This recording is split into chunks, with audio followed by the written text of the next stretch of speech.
Good evening, everybody. Thank you very much for joining us today. Lovely Monday evening. I'm glad you're here. Hope you had a wonderful weekend.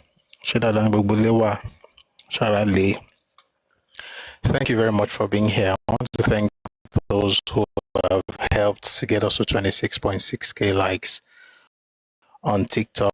Folks like Ogbeni Abi 71, Koboko, Ibo Jinodu, and every other person who helped like the live. Thank you very much for your support.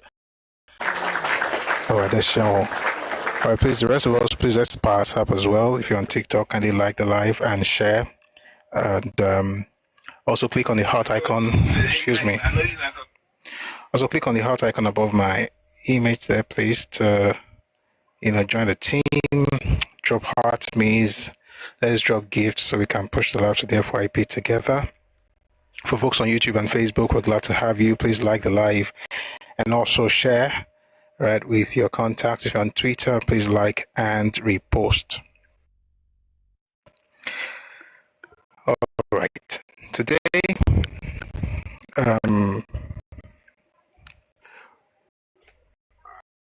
I was somewhere earlier today, and I had said we're going to have a session where we'll go into Nigeria's history like we usually do. And somebody came in, and there's a conversation about the. And one person in the room at the time said, "You know what? I have a video from that event, and there's something about the video going out." So she said she was going to show me the video.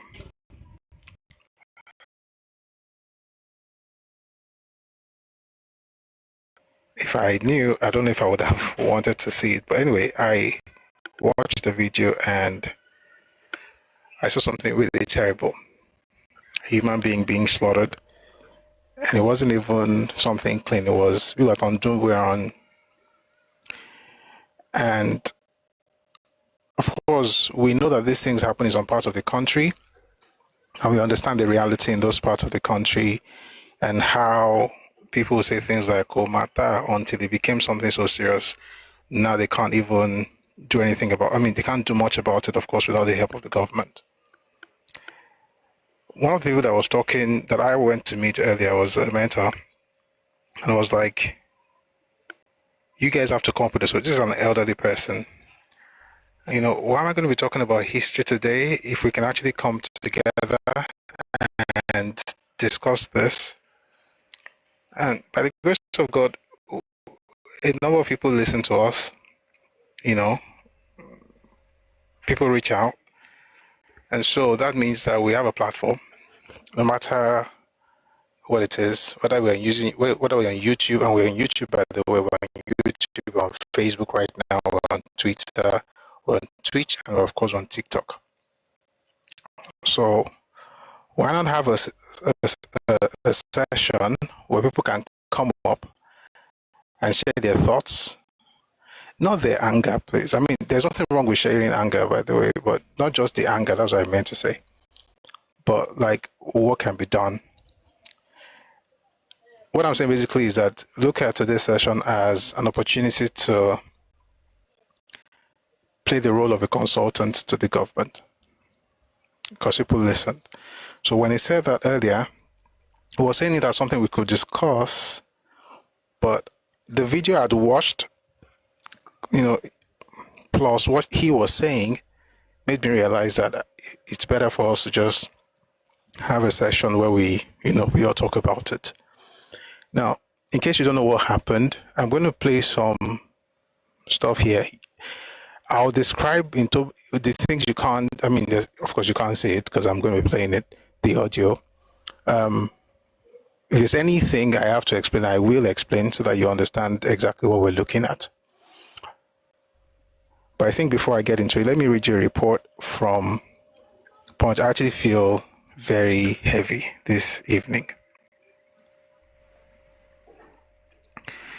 I'm going to read you a report. So for those who are saying what happened, once I read the report, you're going to understand, and then it will be easy for you to also grab whatever we'll be watching. So this is from Punch newspaper.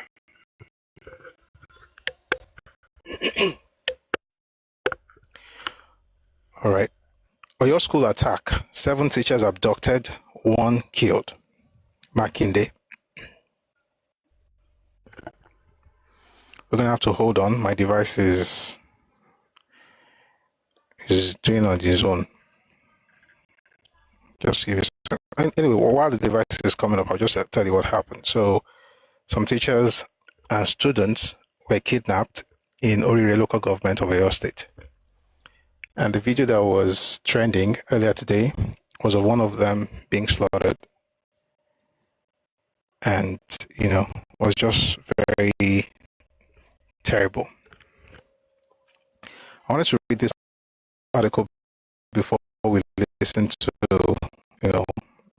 before we play the clips. But for some reason, this device is hanging. So what I'm going to do is I'm going to play the shorter clips, and then I will sort out the stuff so I'll be able to read to you in a bit. So let's start by listening to the school principal and teacher who were begging the federal government and the governor of your state to secure their release after being abducted in Ogumosho. Please take a listen to this.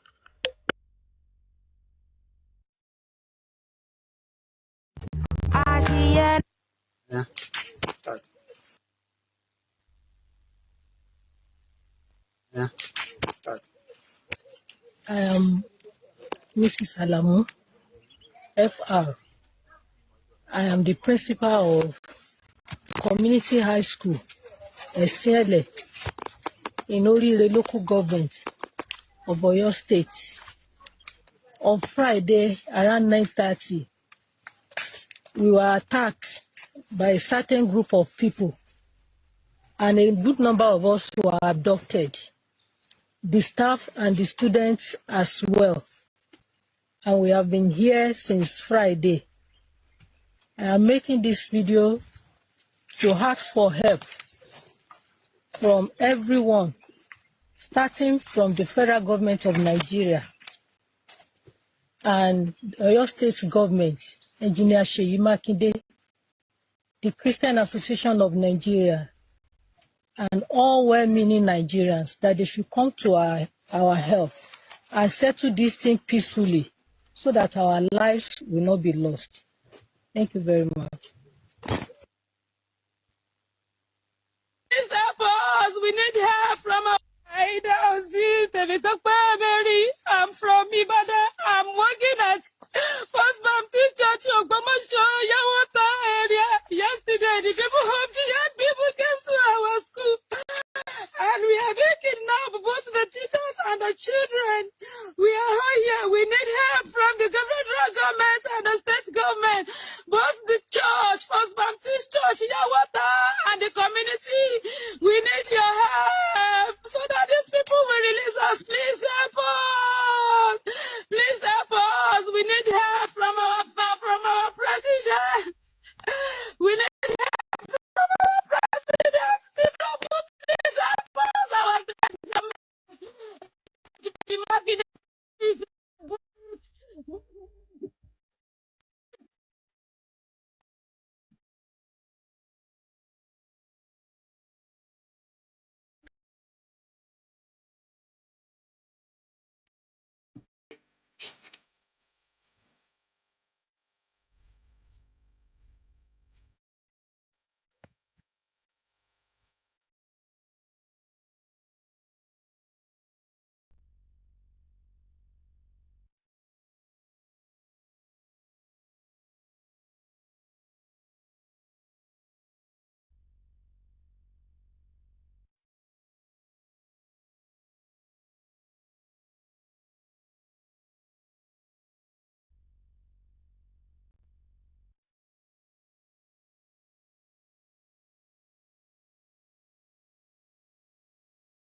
Very much for listening to that. So the first one you listened to, that was the principal.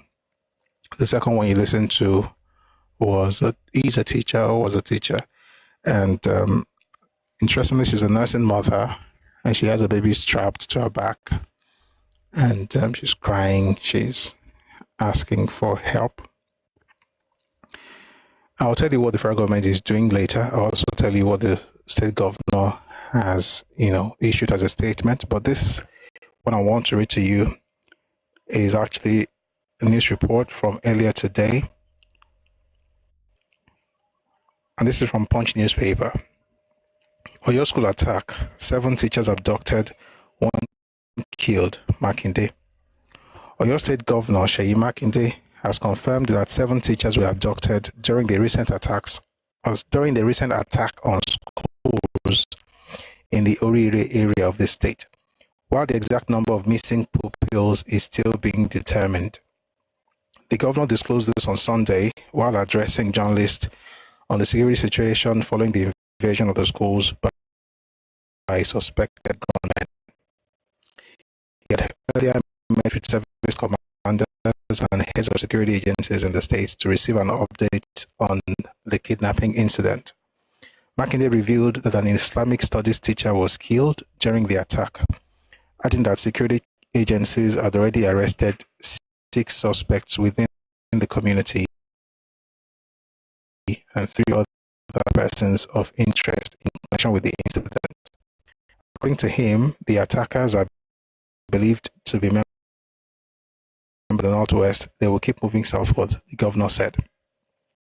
Makinde noted that he had been engaging with authorities in other states over the growing security threat, warning that terrorists displaced from conflict zones could take advantage of areas with weak security presence.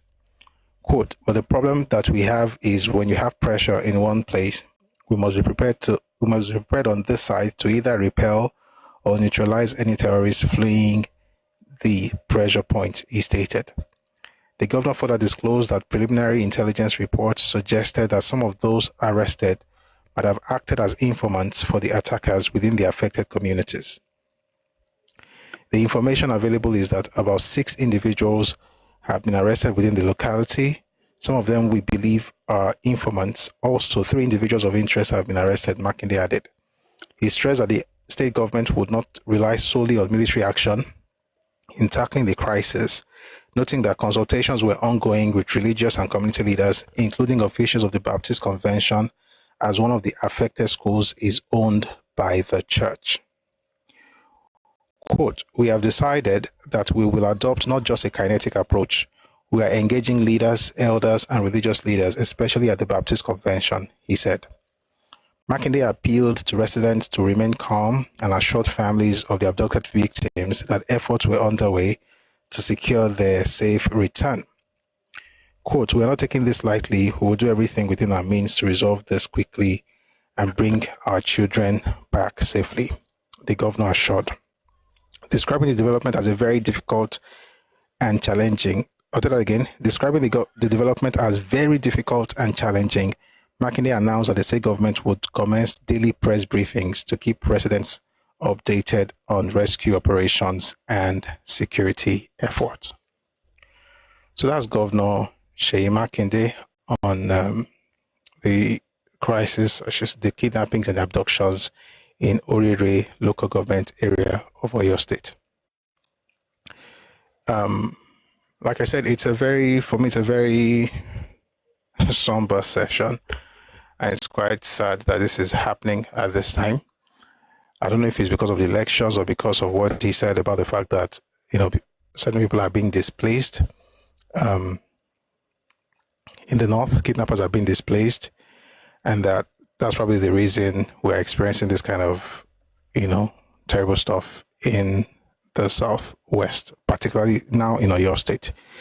I'd like you to listen to some of the things he had to say himself, and this was yesterday. Of course, all those things have been quoted in what I just read, but I think it's okay to also listen to the governor.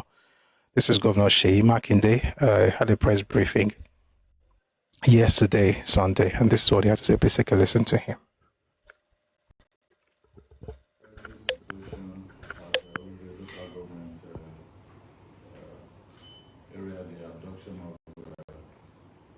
Teachers and school children, and for our troops, our service commanders, and a few wounded both soldiers and hunters and other operatives. They are recovering fully, and the government will continue to take responsibility for ensuring that they fully recover and look after their medical bills. What we know right now is that 7 teachers in all are involved, were abducted, and unfortunately we got a video this morning that one of the teachers, I understand that the maths teacher, was killed by the terrorists this morning. Of course, our prayers are with the family. We have decided that we will adopt not just the kinetic approach. There's been a lot of threats. There's been a lot of our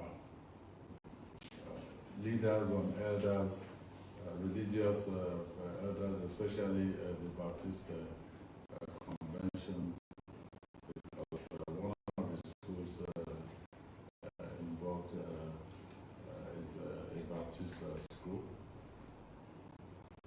I want to appeal. We are not taking this lightly. I want to appeal to everybody, citizens, residents, in particular of Orire local government and the rest of the Oyo states. I want to appeal that we're doing everything within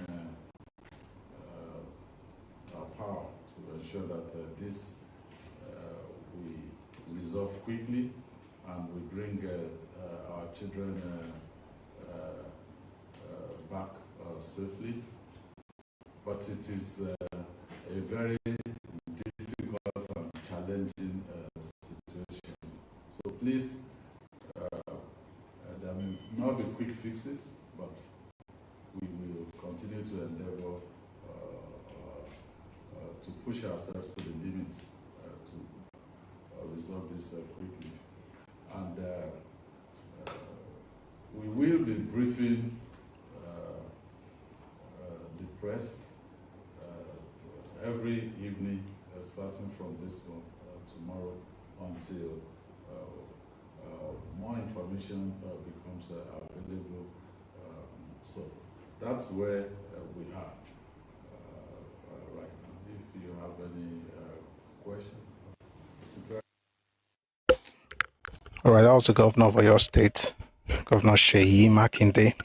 He mentioned hunters and security operatives getting involved in that. I'm going to read some to you from Premium Times. Hunters, security operatives surround gunmen who kidnapped students, teachers in Oyo. Official. The Oyo State government says it has sealed escape routes for suspects in Friday's abduction of students in the Orire local government area of the state. The State Commissioner for Information and Civic Orientation, Dr. Oyelade, disclosed this in a statement issued in Ibadan on Saturday. The news agency of Nigeria, NAN, pupils and students of LA Primary School and Community Grammar School at Haoro Eshin Ele community at Orire local government area.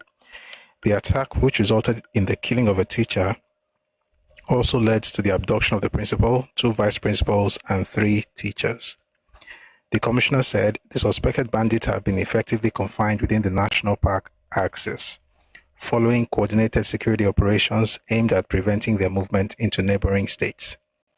According to him, security operatives have successfully surrounded the area, thereby restricting the suspects' movement. He explained that immediately after the attack at about 11 a.m. on Friday, security agencies were mobilized to commence rescue operations.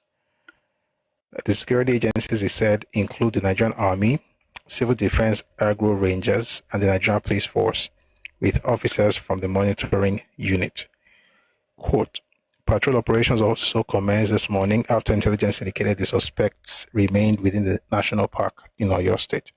3 separate patrol teams comprising Amotekun operatives and hunters drawn from 7 local government areas in Okeogun were deployed through Igbeti towards local and adjoining communities, he said.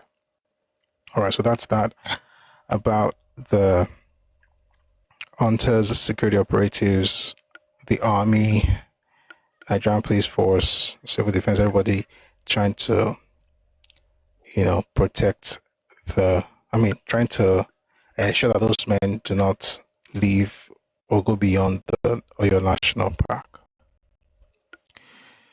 Now, it's sad that not only did they kill the teacher, the Islamic teacher they mentioned earlier, but another teacher who used to teach math was unalived earlier today. I'm going to play you something from him, what he had to say before that happened, that unfortunate incident. And I also bring people up, but I want to make sure I set the tone. And when you come up, please, you can get angry, but it's not about venting. I gave you the background that I was with one of my mentors earlier today. We're having conversations, and suddenly somebody came around and the conversation just went into it. I did not even know it was that bad. Of course, it happened yesterday. The news stuff, what we listened to from the governor, that happened yesterday. I didn't know it was that bad until one of the ladies in the room decided to show me the video of the man who was unalived. He was a teacher. His name, Mr. Michael Oyedokun.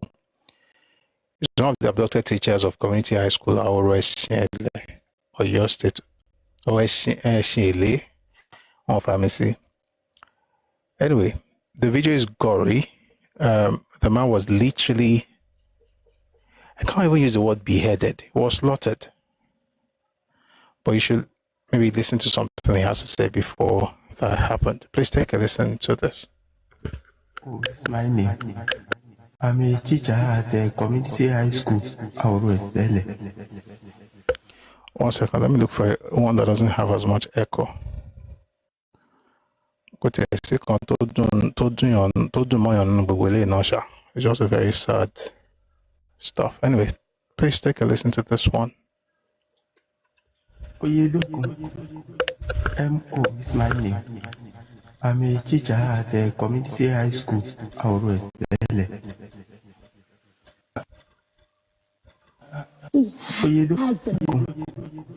M.O. is my name. Sorry, we're having a little issue. Okay. Oh, is my name. I'm a teacher at the M.O. is my name. I'm a teacher at the Community High School, Ẹkáàbọ.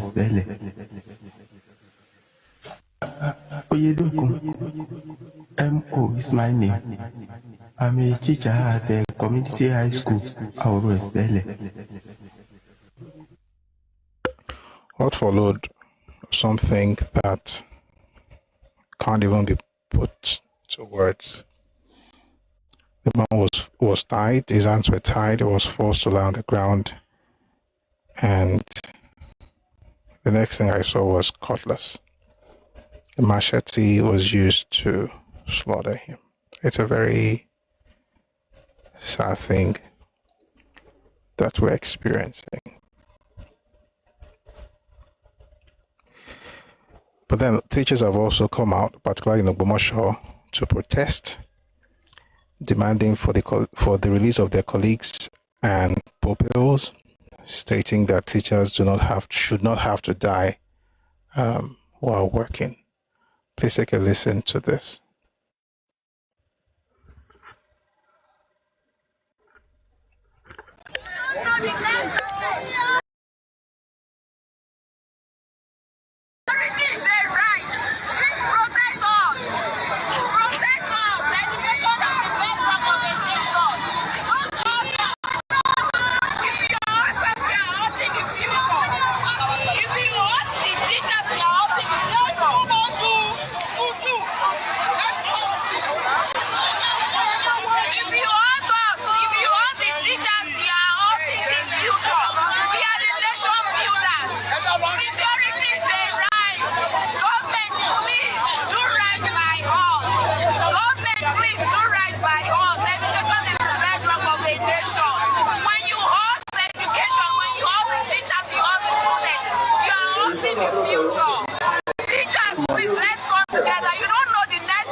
So the teacher called on the president and governor of Oyo State.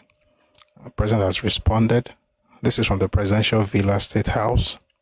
President Tinubu assures on rescue of kidnapped victims in Oyo State. Condemns reported killing of abducted teacher. President Bola Tinubu asked, please, if you're in the comment section, all this we are in trouble, something's happening. That's not, is not a, I don't know. That's not the goal, please. Let's just. Okay, let me just read. It is well. President Bola Tinubu has condemned as barbaric the reported killing of one of the abducted teachers from the Esiele community in Oyo State while the rescue operation is underway.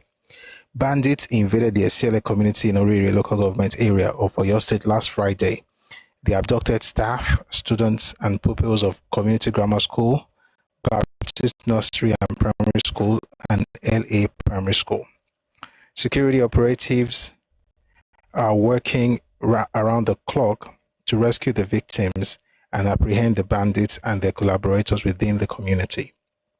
President Tinubu sympathized with Governor Seyi Makinde, the government and people of Oyo State for the unfortunate incident and assured that the federal government will collaborate with the state government to rescue the victims. Quote, I am saddened by the reported killing of one of the teachers kidnapped by the gunmen who invaded the community. I sympathize with Governor Seyi Makinde and commend the steps he has taken on the matter. I sympathize with the families of the kidnapped victims. The federal government is working with the Oyo State government to rescue all the victims. I commend the Inspector General of Police and the Commissioners of Police in Oyo State and Kwara State for their quick intervention and the deployment of a tactical and intelligence response team to rescue the victims. The IGP, following my instructions, is personally leading the tech-driven operation. We expect a breakthrough soon. The bandits and all their local collaborators will be fished out and made to face the full wrath of the law. Cases of kidnapping further make imperative the establishment of state police to man some of our undeserved areas. The National Assembly should accelerate the enactment of the law creating state police, the president said. And that's from Bayo Onanuga, the Special Advisor to the President, Information and Strategy. Before I bring people up, I'd like to read you something from BBC News. I'm going to read it in Pidgin because I'll add and write and be that. I also say Governor Seyi Makinde react to killing of school teachers. Governor Seyi Makinde confirmed say government don't kill the mathematics teacher wey dem kidnap among other 7 teachers and school children wey dem abduct for one school for Orire local government area. On Friday, gunmen attacked 3 schools for Ahoro, Esiele, Ogumosho, Oyo State, Southwest Nigeria. The terrorists will ride motorcycle attack enter the community, kidnap school children and teachers from community high school Ahoro Esinle and Yawota Baptist schools. Local Tori talk say they kidnap 46 people, we include 7 teachers and 39 school children. During one meeting with Tori people on Sunday evening, Governor Makinde talk say terrorists don't kill one of the teachers who they identify as mathematics teacher after one video showed the incident. What we know right now, we say they don't abduct 7 teachers. Unfortunately, we get one video this morning say the terrorists don't kill one of the teacher. I understand saying na the math teacher this morning. I pray I deal with the family, the governor talk. Governor Seyi Makinde talk say they don't go start to use both kinetic and non-kinetic approach to respond to the situation. I mean, we read all of that in English earlier. I just wanted to mention the numbers of students in this particular news report. Anyway, in the response of the president, he mentioned something that I hope we get to talk about, which is state police. And there are many things, that I can just observe or just talk about. Number one, of course, is state police. Number two is that motorcycle don't be killing, I'm seeing people say things. I see things in the comment section. When you want to, please come up to express yourself. Today, I just want us to talk, right? We're not doing history today. Well, maybe we're going to mention history, but the point is that there's fire on the mountain, and it's important to address it. And like I said, see yourself as somebody who is actually, express yourself however you want to do it. But just remember that people are listening, and hopefully, what you're saying will also help in getting us the kind of solutions we want. Having said all of that, I'll bring some people up right now. As soon as you get up, please mute. And then when it's your turn, let's keep it clean. Okay, please keep it clean. Right. Say what you want to say, but keep it clean and keep it constructive. Thank you very much for understanding. All right, so I'm going to bring up the first set of people. As soon as you get up, please mute so we don't have interference, and then I'll call on you to make your submissions. Thank you very much. If you're on TikTok, please don't stop our tapping and liking the live. Please like the live on YouTube as well, and on Facebook, like and share. If you're on Twitter, please like and repost. All right, we're going to begin with Bumblebee. Good evening, Bumblebee.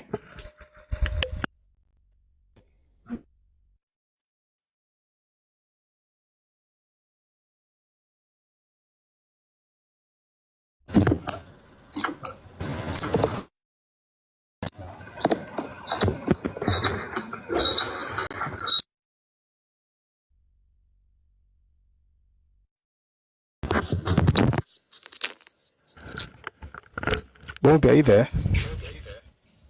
Yes, I'm here. Oh, sorry. I muted you already. Oh. Yes, I can hear you now. Please go on. Oh. Yes.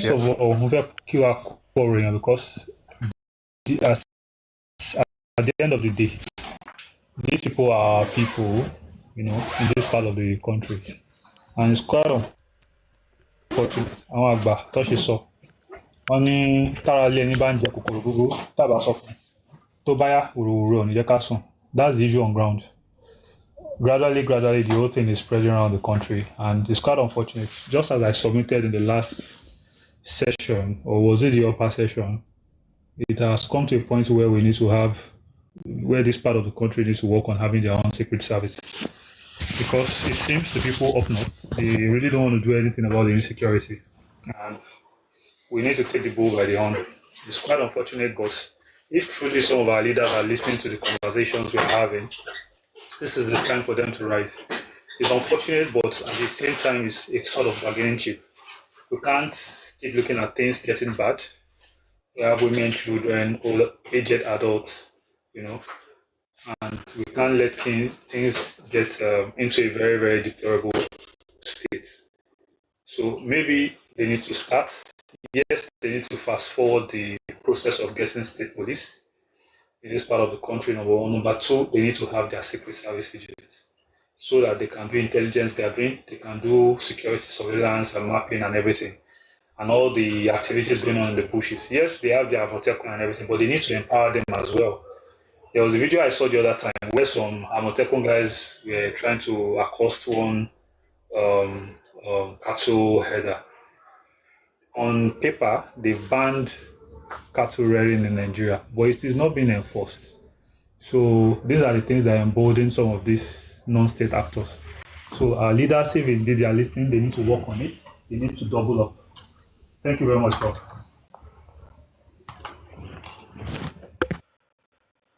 Thank you very much, Bumblebee. I think reading the articles, the news reports we read earlier, many of the things that I had in mind, of course, are already been captured in those reports. For instance, to make sure that it's an intelligence operation. And so now we know that just about every security outfit in that part of the country is involved, in the rescue operations. So you have the Nigerian Army, you have the Nigerian Police Force. The president even talked about, using tech. I mean, whatever they want to use, they should use tech, or if they should use anything, shall bring the people back home, right? And then, of course, Amotekun is involved, the Rangers are involved. So it's a good thing to know that they're deploying every available resources to get, this thing sorted. Sincerely, someone says drones. I'm very sure they have to deploy that kind of thing, that kind of equipment as well, to be able to help. I wanted to actually have more people speak today because it's not I didn't feel like I want to get into conversations that have to do with history and politics and stuff. I just think this is quite heavy, and maybe I feel this way because of the video I saw. I couldn't see more than a second of once she gbé ọbẹ̀ people are on Jumbo around. Once she gbé ọbẹ̀ lẹ́yìn lọ́rùn by ara mi kàn sí bẹ́ẹ̀ pé ilé wọ́ kíní. So I'm not really in that mood. So if you'd like to contribute, please feel free to come up. But I think it's important to also inform ourselves and to use the platform to, share our thoughts. Maybe the reason you don't want to come up is because I said, please be measured. And I understand when things like this happen, the emotions are raw and people just come up and say things like I saw people saying earlier, and that's why I said what I said, by the way, when someone said, can you come, something like something like, maybe because of the way my mind works, right? It's bad enough to now come around and say, oti budget for everything, yeah? It doesn't help in any way personally. But so if you felt attacked at the time, I had to stop you because it doesn't really help. So I understand that when we discuss topics like this, it's natural and there's nothing wrong with it. Essentially, when you're just going raw and saying, see what they should have done, then maybe just go ahead and begin to curse people out. But I want to make sure that while of course those are legitimate expressions of passion and emotions, and perhaps that's not what we want to do on the platform. I hope you understand, though. I'll read some of the comments on YouTube and Facebook. You might say Southwest governors are distracted. Not even one of them is security conscious and has plans to put this menace I think it meant to nip it in the bud when they have a complementary opportunity at Abuja. Ulu Lucas says Tinubu should go for state police unfailingly.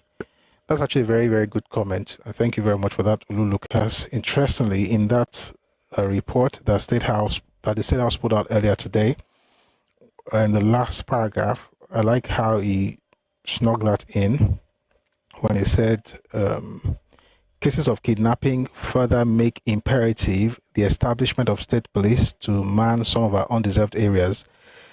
The National Assembly should accelerate the enactment of the law creating state police. We need state police. It's not enough to just pay lip service to these things and make it look as if people are just asking for it because they want to have decorations or whatever. Is that you can't really protect the entire space the way it is, especially when everything is from the center. Everything is about the federal government. You have people policing areas that are not even conversant with what's happening in that area. It's in Nigeria that I will see people place a place where they can't even speak the language of those people, but they were deployed there by Oga. So with state police, that the people that are placing the place are people that know the terrain, we can get to a point where the community is also very, very involved in the protection and security of the neighborhood, where you see something and you say something. All right. And I think that's where, citizen engagement is concerned. But generally speaking, your point about state police is absolutely important, and I really appreciate that submission, Ulu Lucas on YouTube. I'm going to bring some people up here on TikTok. But before I go on, let me just read another comment here on TikTok. If state policing, this is from AK May. If state policing is established, I'm sure Okun people and Kwara Yoruba will opt out of the North ASAP. You are talking about two different things. So number one, this event did not happen in the Okun or Kwara area. It happened in Oyo State. That's number one. Number two, state police does not change the geopolitical configuration of Nigeria. Northwest is still Northwest, North Central is still North Central, Southwest is still Southwest. Okay? To be honest, I would love for everybody in Okun and Kwara, in Kogi and Kwara to be with the rest of us. For instance, last week we reported that the Southwest Development Commission has been able to obtain the license for regional integration in terms of connectivity, in terms of railway.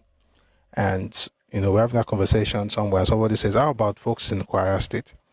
It broke my heart, to be honest, when I heard it. Like, I understand the pain, because the person was very, very, the person felt betrayed. You know how people feel like, I think my brothers are doing this and they're not even calling me. The person felt betrayed, and I could see it. But it's not really about Yoruba in that sense. It's not about geopolitical zones. Okay, so it would be nice if everything we're doing in the Southwest, folks in Kwara State, presently Kwara State, and Kogi State are involved. It would be really lovely. However, I think this conversation really is about state police. So what that means basically is that if you have state police, folks in Kwara will still be governed. Sorry, we'll still have Kwara State people. Of course, they're going to be majority Yoruba, because the state itself is majority Yoruba. Kwara State has 16 local governments. 12 of those are in Yoruba areas, Yoruba spaces. So naturally, you're going to have more Yoruba people there. But the whole idea of reconfiguring, the geopolitics of Nigeria, I think is another conversation entirely. But thank you very much for bringing that up. All right, let's have some people come up, and then we'll have your submissions. Please remember to be measured. All right, thank you. And please mute once you get up. Please mute. Please mute. Please mute.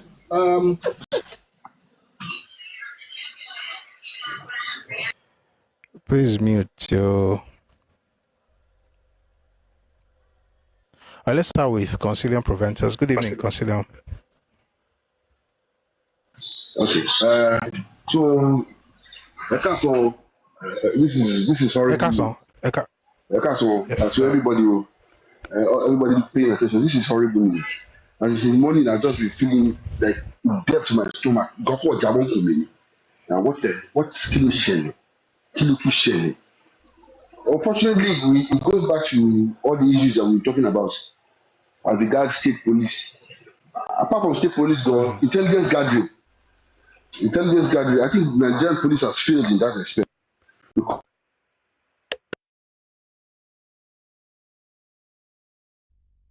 Out of the blue. It's just very sad. It's very, very sad. We need to get our state police. And unfortunately, I think some people in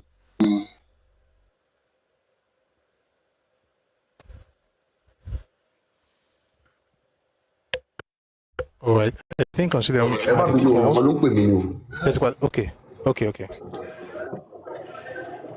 So I think from people from the Benny, I'm going. Okay. So I think some people from the north still don't know what state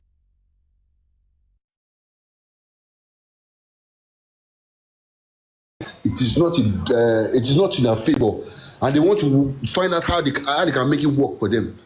But the rest of us don't have that time. Security is a big issue for us because they don't care about their people.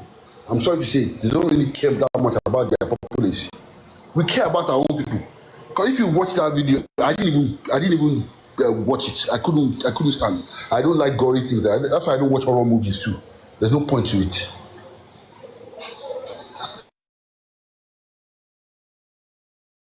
That they need to move fast on this issue.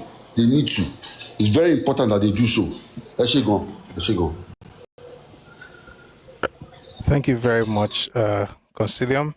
In case you're wondering what we're discussing and you're just joining us, we're talking about the issue of the abductions that happened in Oyo State last week and of the terrible video that has come out of the kidnappers' den of the mathematics teacher being slaughtered by them.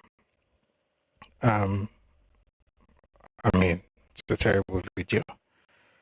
Anyway, we're talking also about the responses from the President Bola Tinubu, and also from Engineer Seyi Makinde, who is the governor of Oyo State, and also how they've deployed, security agencies to, number one, secure the release of these people who have been kidnapped, the students, because many of them are children, pupils, and of course teachers and administrators like principal and vice principals, but also to contain the kidnappers to the national park in Oyo State. But the funny thing is that the Oyo National Park is very, very big.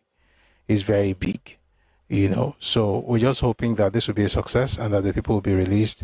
And we're also saying that we're using this opportunity to, share our thoughts about what's happening and, drop one or two things that may be able to help. And I said, I was so-called, let me just say, inspired to do this because of a conversation I had earlier today when a professor was like, you guys should find a solution to this problem. And I think it dawned on me really that, we do a lot of but whatever platform you have could be the place where conversations like this could be had. And since, we have been blessed to have this platform, people listen and you'd never know, what's going to come out of it. So I said, let's just talk about it rather than go into politics and elections and history. All right. So that's why we're having this conversation. And I said all of that to say that knowing why you're saying what you're saying, please be measured. And I understand that, people are passionate and emotions, things are crazy. Like I'm feeling very terrible about what happened. But please, let's be measured and let's not go to the extreme. Thank you for your understanding. Let's go to Omoba Eko now. Good evening, Omoba.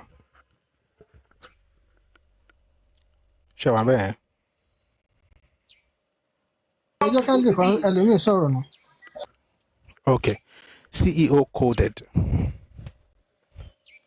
Let's go to CEO. Good evening, sir. Is it evening? Okay, good evening. Good everything. I'm laughing, but I'm not smiling. This whole thing makes me sick to my stomach. When I was very young, I used to have a girlfriend that broke my heart. I remember how I felt then. Now I feel worse than that because this is now in my domain. This is not in my land. And you have a situation when you have a situation where you've calculated, you've strategized, you've done everything that you can do, and you think this will never come to your doorstep, and suddenly it comes to you. First, you are perplexed, and then you now begin to evaluate and reason out the solution to this crisis. Nigeria is in a very precarious situation, and something else happened over the weekend that maybe a lot of us didn't pay attention to. That was the killing of the deputy leader, in quote, of ISIS globally in Nigeria. That tells you that these people, we're no longer dealing with the local Boko Haram or local affiliate of ISIS, ISWAP, and the rest of them. We are dealing with a global terrorist organization. As in global, Nigeria is, this is not Nigeria anymore. This is now international. So they have access to weaponry that even the Nigerian army does not have weapons to. And when the heat comes on them in the north, of course, they are going to look for soft targets, and they will keep moving down. And sorry to say, Prof, I don't think we are proactive enough, because when the heat started in the north, we should expect that these people will migrate south. And once they migrate south, they are going to go after soft targets. And we have not, we have not done enough to secure Yorubaland. The state police idea is good, but beyond that, we should now begin to look at beyond Amotekun, maybe something similar to what they have in the north, a civilian joint task force to secure our land. We need to secure the perimeters of our land because, and anybody found in any southwest bush that is not supposed to be there should be unalive, for crying out loud. We don't have Aderon, we don't have Akpoda in our bushes. So anybody that is there that doesn't have any business in there should just be taken out completely. Because unfortunately, I see a pattern in the sense that, oh, this has happened now, we will all cry, we will all shout, we will all empathize, sympathize, and then if by God's grace, and I pray that by God's grace, these people are arrested, we have to speak again. And that is not to blame those in government or those at the helm of affairs. It's just our nature naturally as human beings. Once there is danger, everybody shouts, everybody cries. And once that danger has passed, everybody will relax until another thing happens again. You know, prior to this, Prof, you remember that some forest guards were also killed, unalive along that axis. Since that incident, what proactive measures are we taking to ensure that we don't have this kind of situation again? I listened to the interview of one of the people in that locality, and they said even telecommunications in that region was terrible because they could not communicate. There was no mass, there was no cell signal. So maybe one of the first things we need to do is to make sure that all our perimeters are secured and they have good communication so that they can raise alarm, they can call for support, they can call for help. Until we do this, then we cannot begin to look for other measures to that say where Olori Dori Emuni. So we need to proactively in Yorubaland begin to think of strategies to no inch of Yorubaland should be considered to anybody, no matter who they are. And we need to do that right now. Thank you, Prof. Thank you very much, CEO Coded. Fantastic submission. I really appreciate it. Eshegon. So you're right that it's going to take a while to have the state police. I mean, apart from the fact that we don't even have the law that establishes that kind of outfit, we also need a lot of structures put in place. However, I think what can be done, maybe they should move for Amotekun, move for Amotekun to be armed. Because the job of Amotekun right now, they don't have the kind of weapons that they really need. And it's important for them to be armed. So we hope that actually, is something that the governors of the southwest states are looking into. And it's not a matter of your state, it's a matter of Yorubaland. And as our political leaders should begin to think of what they can do to make things better, especially as it has to do with security. And this has to be, like I said, proactive, not reactive. Not that but to think of the possibilities of what could happen and then prepare before those things actually occur. He mentioned what happened with ISIS. I'm going to read the report very quickly before I move to the next speaker.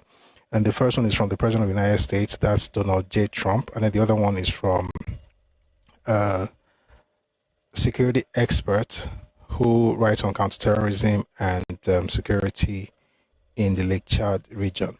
So let's start with Donald J. Trump. Tonight at my direction, this is from his Truth Social handle. Tonight at my direction, brave American forces and the armed forces of Nigeria flawlessly executed a meticulously planned and very complex mission to eliminate the most active terrorists in the world from the battlefield. Abu Bilal al-Minuki, second in command of ISIS globally, thought he could hide in Africa. But little did he know, we had sources who kept us informed on what he was doing. He will no longer terrorize the people of Africa or help plan operations to target Americans. With his removal, ISIS's global operation is greatly diminished. Thank you to the government of Nigeria for your partnership on this operation. God bless America, President Donald J. Trump. So here we see that the Nigerian government and the Nigerian forces partner with the American government and American forces to did a huge blow to the leader of ISIS, who apparently was hiding in Nigeria before he was killed. Now from Zagazola Makama, the one I call the expert on counterterrorism and security issues in the Chad region, he writes, I'm not going to read everything, just a part of it. It says, why the killing of Abu Bilal al-Manuki by US and Nigerian forces matters. It says the reported killing of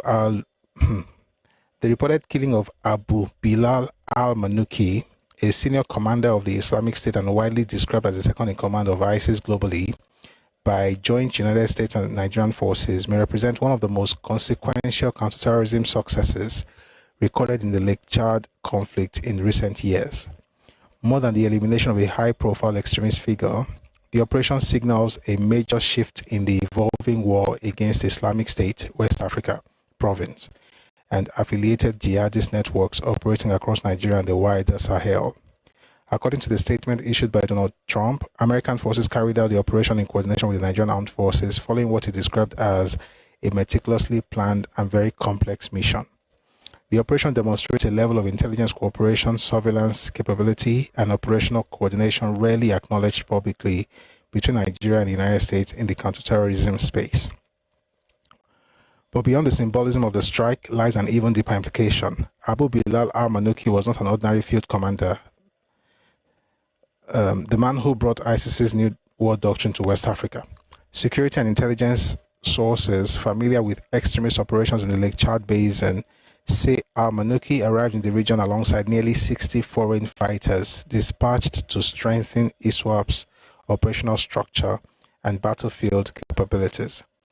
These foreign operatives, many believed to possess combat experience from the Middle East and other jihadist theaters, reportedly introduced a new phase of insurgent warfare into Nigeria's conflict environment.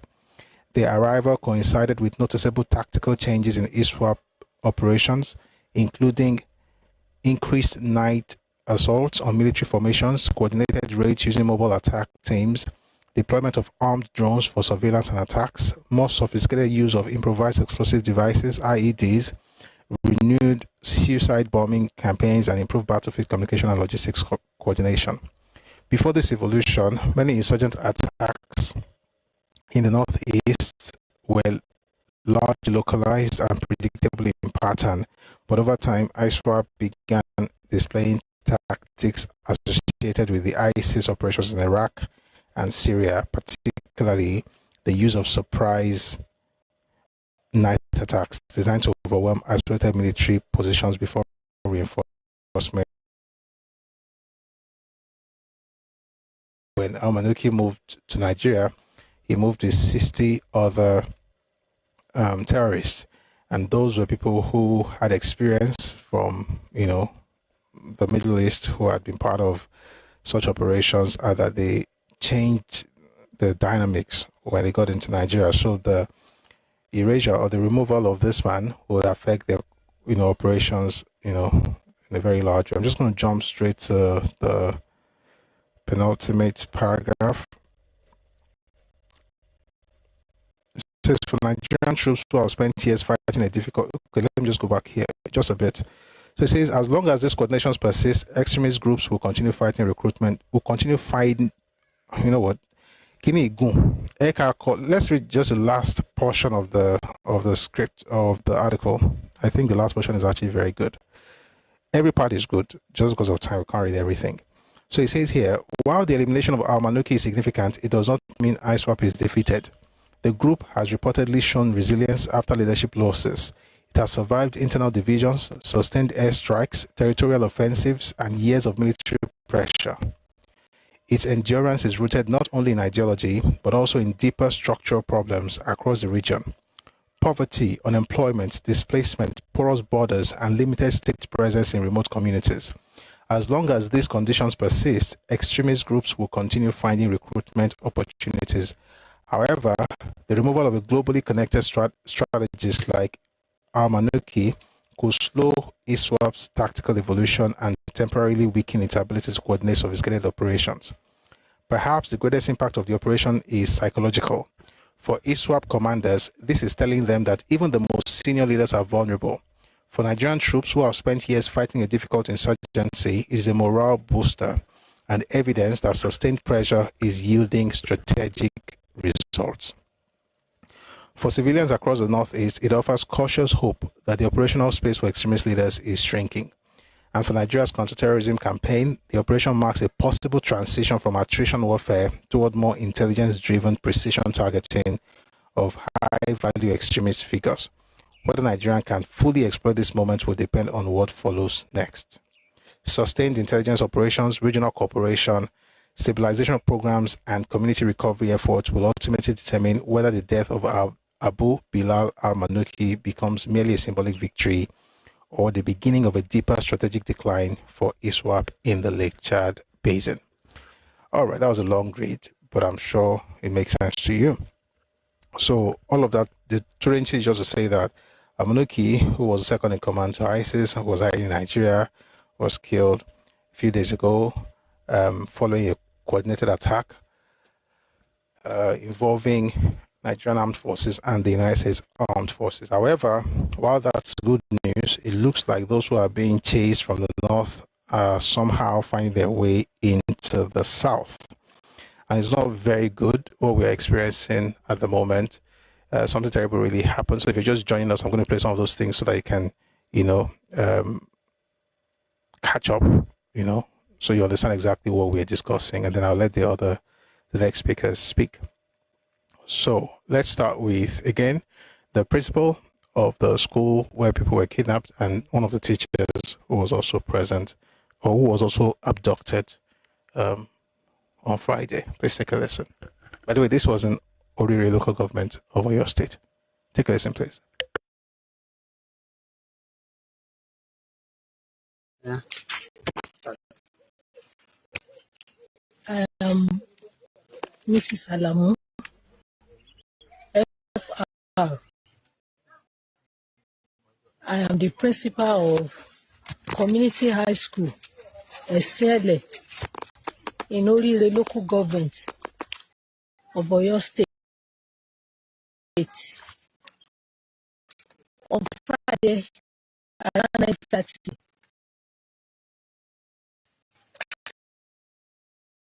we were attacked by a certain group of people and video to ask for help from everyone, starting from the federal government of Nigeria and Oyo State government, Engineer Seyi Makinde, the Christian Association of Nigeria, and all well-meaning Nigerians that they should come to our help and settle this thing peacefully so that our lives will not be lost.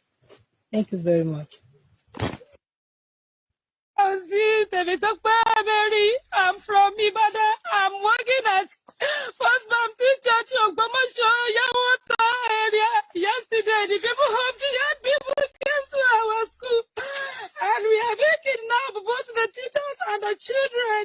We are all here. We need help from the federal government and the state government, both the church, First Baptist Church Yawota, and the community. We need your help. Please help us. Please help us. We need help from our president.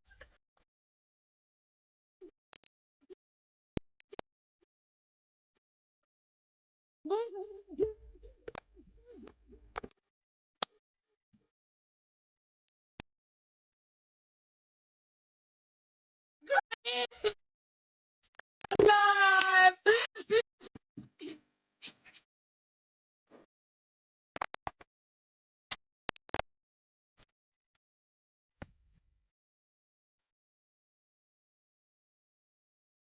Area the abduction of some teachers and security situation at the local government area, the abduction of some teachers and school children. And for our troops, our service commanders who, and a few wounded both soldiers and hunters and other operatives, they are recovering fully, and the government will continue to take responsibility for ensuring that they fully recover and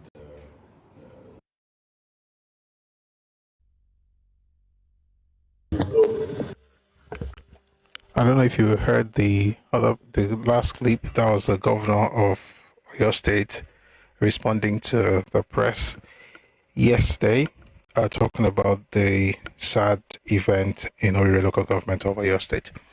And of course, you also heard a lady who was one of the teachers in the school, also happens to be a nursing mother, and she was, of course, was kidnapped with her child. And about 46 children have been kidnapped, and about 7 teachers as well. And we've also read from the president. The president released a statement. The governor of Oyo State has also released a statement, and everything is being done to bring them, to bring the people back home and to contain the abductors where they are. But we have a few more people that want to contribute, and we're going to listen to them. There are 2 people who want to come up. Please, as soon as you get up, please mute so that we don't have interference, and then we're going to call on you later to speak. Right now, we're going to have Perry Zim. Good evening, Perry Zim. Kaleo. Abekurole Deni. Good evening, Prof. Ekwole, sir. Evening, sir. Yes, sir. Well, you say we should be mayor to read the Mbasho Kotowa Lokom. Kishoro Kekere at all. Kishoro Kekere. At this point, it's going to be a cat. I measure come out already and pay on your fellows. Okay, well, so I talk about measured. See, Motibo, you video there's a plate on the woman. These people, Kisha Monto Walati, far north, Toma perpetrative, they are within that locality.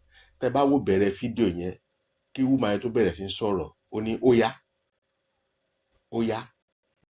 Yo, baloso, Motibo dada up 10 times, ni bẹ̀rẹ̀ very mi rò pé seconds kan tó fi ní ó yá kóbìnrin yẹn tó bẹ̀rẹ̀ sí ní sọ̀rọ̀ tó má tiẹ̀ máa jẹ́ Fúlàní á já wọn tó ti wà ń locality yẹn bóyá it is time for everybody to go to their kan lọ síbi tó ti wà nǹkan tó wà lọ́kàn mi nìyẹn báyìí tó bá dẹ̀ já àwọn Yorùbá náà ló ṣe irú àwọn iṣẹ́ yẹn in fact ilẹ̀ máa gbé wọn.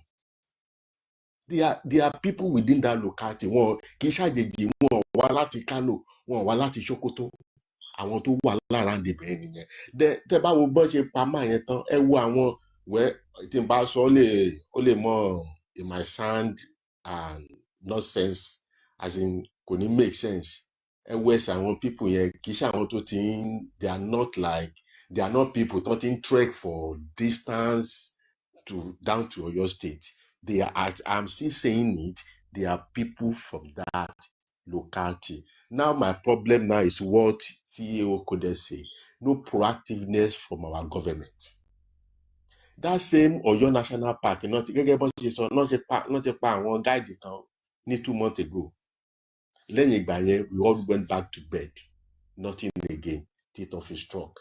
And Tebade will be just look at the vegetation around that side. Well, your state, they are still within the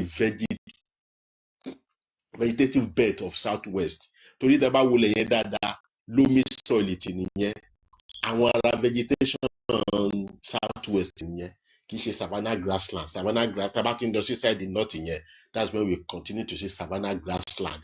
But here, this is still rainforest vegetation. And that means they are still within that locality. So what's stopping our government from getting these people since Friday? This 2 or 3 days ago now. Friday. Sure, your national park in Yeto Bobo Osun State in báwo ló ṣe fẹ́ tó with gbogbo àwọn necessary gadgets ta ní as state.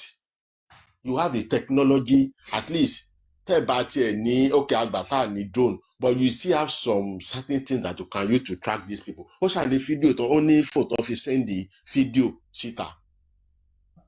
Can't we get those things? Our people, our government has failed us. And Enekawa measure, I think this is the right time to revolt against them. Wọn náà wọn mọ ń bì gbogbo àwọn ọmọ wọn ti wà ń lu ọba.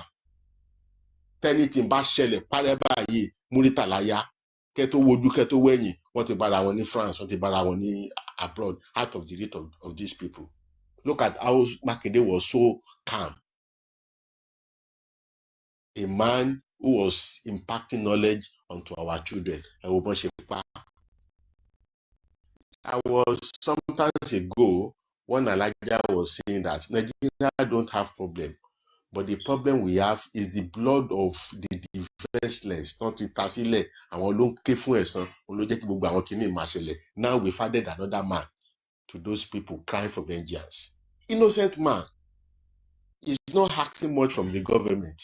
Protect me, let me have something to eat, let me have a shelter on my head. That was what this man was requesting for. Not saying lawful daily activities by teaching those kids.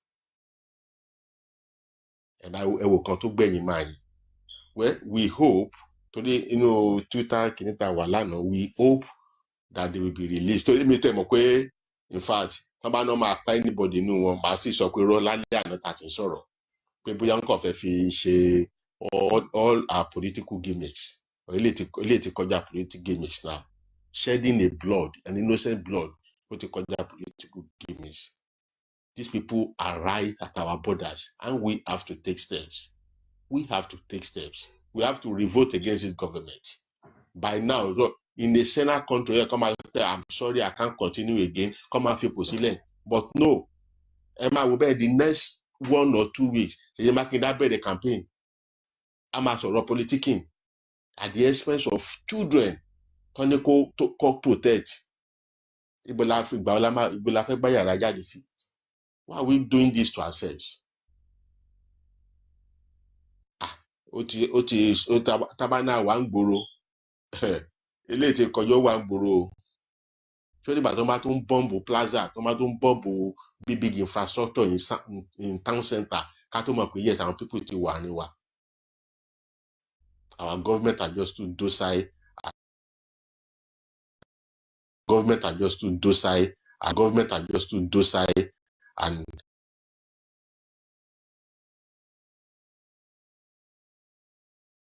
government are just too docile and enough is not time yet. They don't have any technology. Just want to map up for the past 2 weeks. Want in shop. That's why I said there are those people within that localities, and we have to get them. And again, is there anything work out to my journey? They should be killed immediately. Immediately. Don't even try to interview them for anything. So shut them down immediately. Let them go and meet their creator. All right. Thank you, sir. Thank you very much. Thank you very much, Perizim.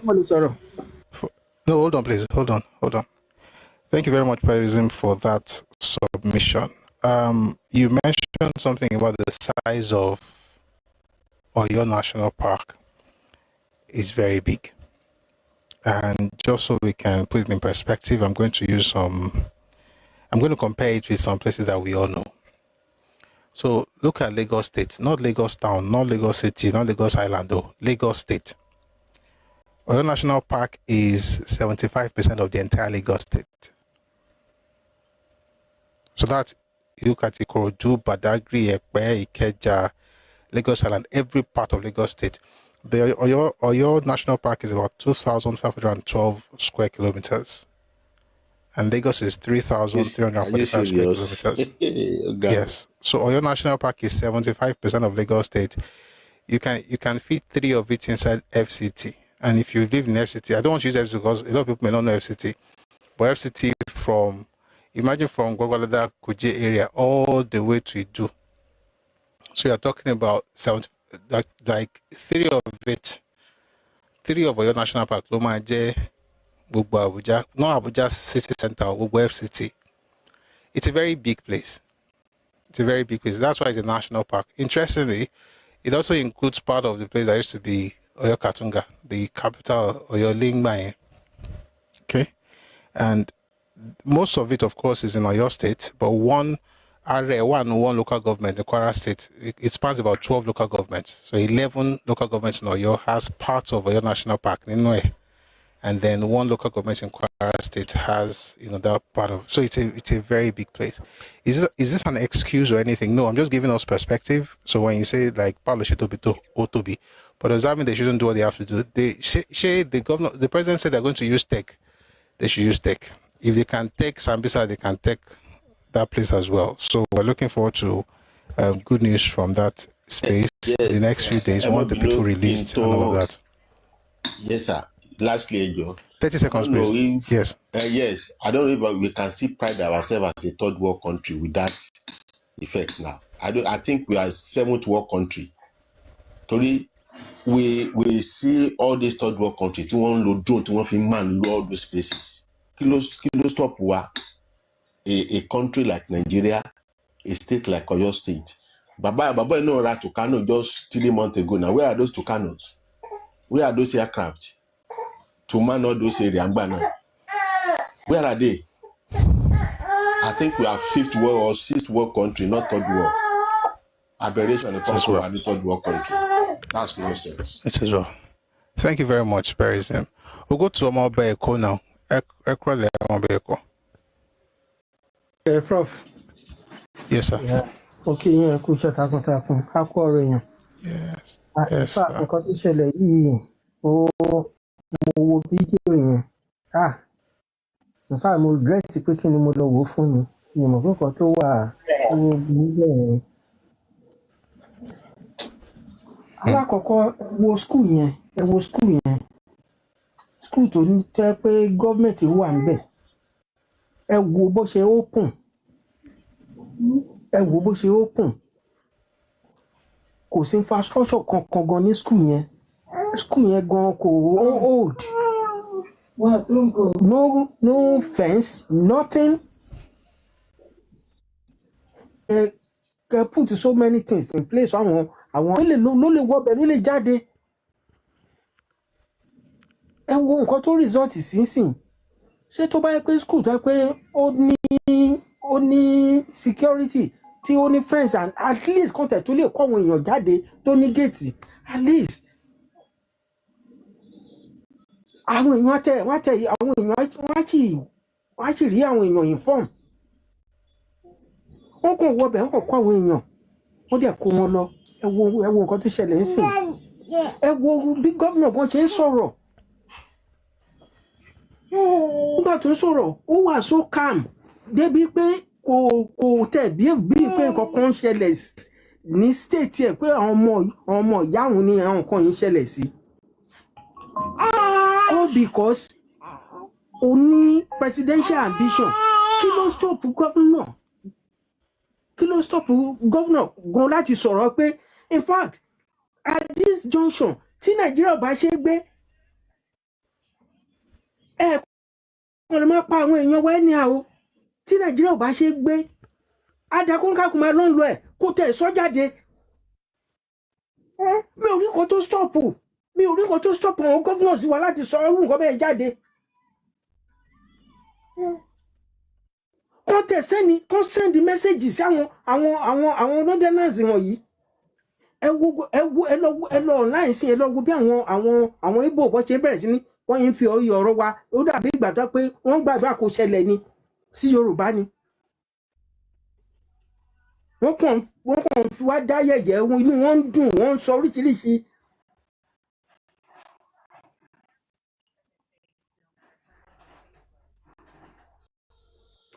State police àwọn Senate àwọn House of Representatives wọ́n kàn drag foot wọn ni. And I just don't know because all this láti bí a year plus nísìnyí tí wọ́n ti ń pariwo ọ̀rọ̀ state police yìí. Àwọn Senate yìí àti àwọn House of Representatives yìí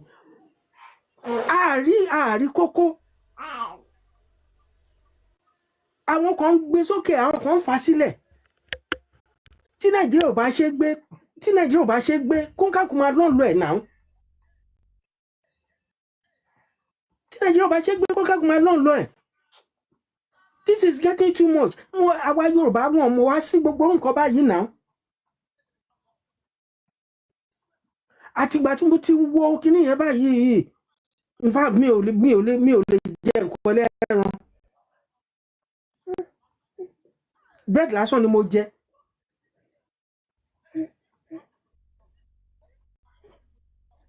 Ó dẹ̀ ṣẹlẹ̀ bẹ́ẹ̀ wọ́n gọ́vnà ó dẹ̀ jókòó kan sọ̀rọ̀ calmly like ó tẹ̀ nítara pé ọmọ yẹ ẹ.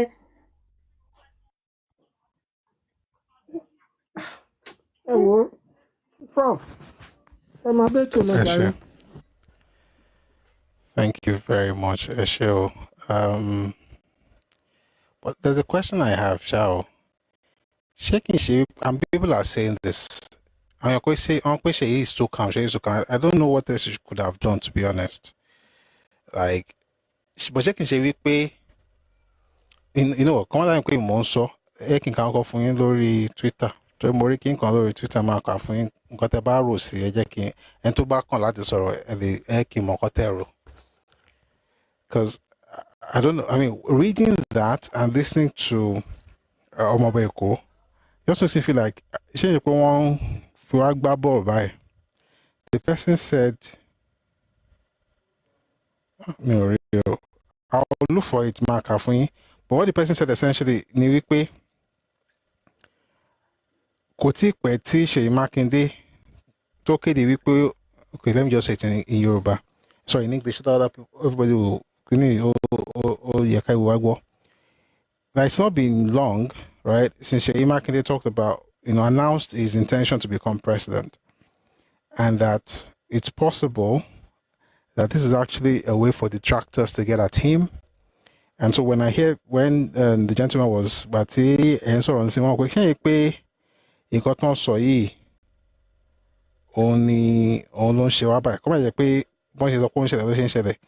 because to be honest, like there's some proactive measures. I don't know if any of them was even proactive, to be honest. I mean,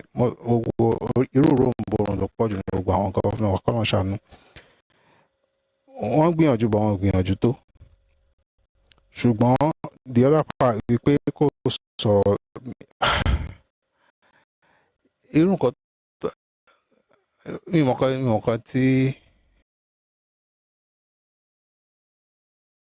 is saying that he has mixed blood. Please, Yoruba people, let's be careful. Let's be careful. Some of the people that are always talking, some people that are always talking about mixed blood. You'll be shocked that some of you, 3 generations ago, your parents, your family members were not even Yoruba people. Let's be careful. Think about Sukun Kamari. Ìwà kí ló ti ṣe ń sìn tó ti di pé tó pé jẹ́ bàbá kan ìyá kan ló fa ọ̀rọ̀. We have to be very careful. I understand what people are saying about the old.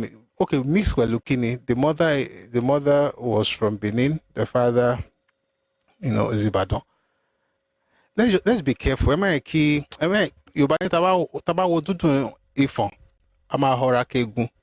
Let's be careful. With all this blood thing, people don't think like that. If you want to talk about a particular thing, to blood, you can talk about it. But mixed blood. Please, I just thought I should say that. But hopefully we'll move away from that. Anyway, isn't that here nor there? There's other thing you said earlier about state police, and I think it's also important to properly discuss that. I mean, I want other people to speak, but I think it's important to mention why we are where we are. So if you're looking at the history of state police, in Nigeria, I mean, we've always had a form of, localization of policing in our country, even before colonial period. However, everything actually changed. In fact, even after they came, right, we still had such structures until 1966. I know I'm discussing history now, but I can't help it. The Unification Decree of Ironsi was actually what dissolved the regions and began the formal process of phasing out local police forces across Nigeria. I'm not saying Kolowa in charge. Look, I'm not saying he's the one responsible for what is happening now. I'm just talking specifically about that state police thing. So number one, before the British came, we had local policing. When they came, of course, eventually they created what became the native authority, which became Nigerian police forces. Sorry, they created Nigerian police force, but they also allowed native authority police forces in Western Nigeria and also Nigeria. So the West had native police, the North had native police, the entire country had Nigerian police force, okay, which began in 1930. When Ironsi came, Ironsi dissolved the regions and also phased out local policing. That's when this mindset of Nigerian police force being the only thing in the country, that's when it started. Again, I'm mentioning this because some of the nonsense that people are doing in the name of we're in power, they don't know how far-reaching these things can be. Imagine 66, 2026, 60 years, and people are suffering because of it. Again, I'm not saying it's the one responsible for what's happening. We're just talking about state policing, right? So from 66 till today, we've had Nigerian police force. However, different people have tried to create, different groups, different governments have tried to create local policing in this country. However, if you look at the 1999 Constitution, Section 214, subsection 1 states, there shall be a police force for Nigeria. There shall be, that A means one. There shall be a police force for Nigeria, which shall be known as the Nigerian Police Force. And subject to the provision of this constitution, no other police force shall be established for the federation or any part thereof. So what that means basically is that in order to have state police, you've got to amend that law. All right? Which is all, notice the work that all our governors had to go through, not just the governors, even the House of Assembly members and folks in National Assembly, House of Representatives and Senate, in order to be able to get those Amotekun. But Amotekun is not even the kind of police they're talking about, because if you really want the kind of state police now, so constitution go, which is why the president is calling on the Senate and National Assembly to do something about it. All right. So if you look at what has happened since we started talking about state policing, I think the president is actually more poised to inaugurating something like that, to providing that solution to Nigeria's problem. And I can't remember any president in this particular republic, this fourth republic, who has mentioned the creation of state police, apart from President Bola Ahmed Tinubu. In January 2024, one second, please. I want to read something. All right, so from 2023, just after inauguration, Southwest Governors Forum and Afenifere have been urging the president to act swiftly on constitutional amendments regarding policing. Essentially the idea is that, and this is another this is another interesting thing. Yes, we should scold our leaders, but to be honest, believe it or not, they are the only group. Southwest Governors and Afenifere are the only ones. In other words, Southwest is the only region that has been pushing for state police, even though again, I'm not trying to exculpate our leaders. I'm just trying to put things in perspective. And if you have anything against it, please feel free to speak when it's time. But both the Southern Governors Forum, it was Southwest, and later it became Southern Governors. To be fair, other Southern governors also joined in calling for that, but it was actually something that was led by the Southwest Governors Forum.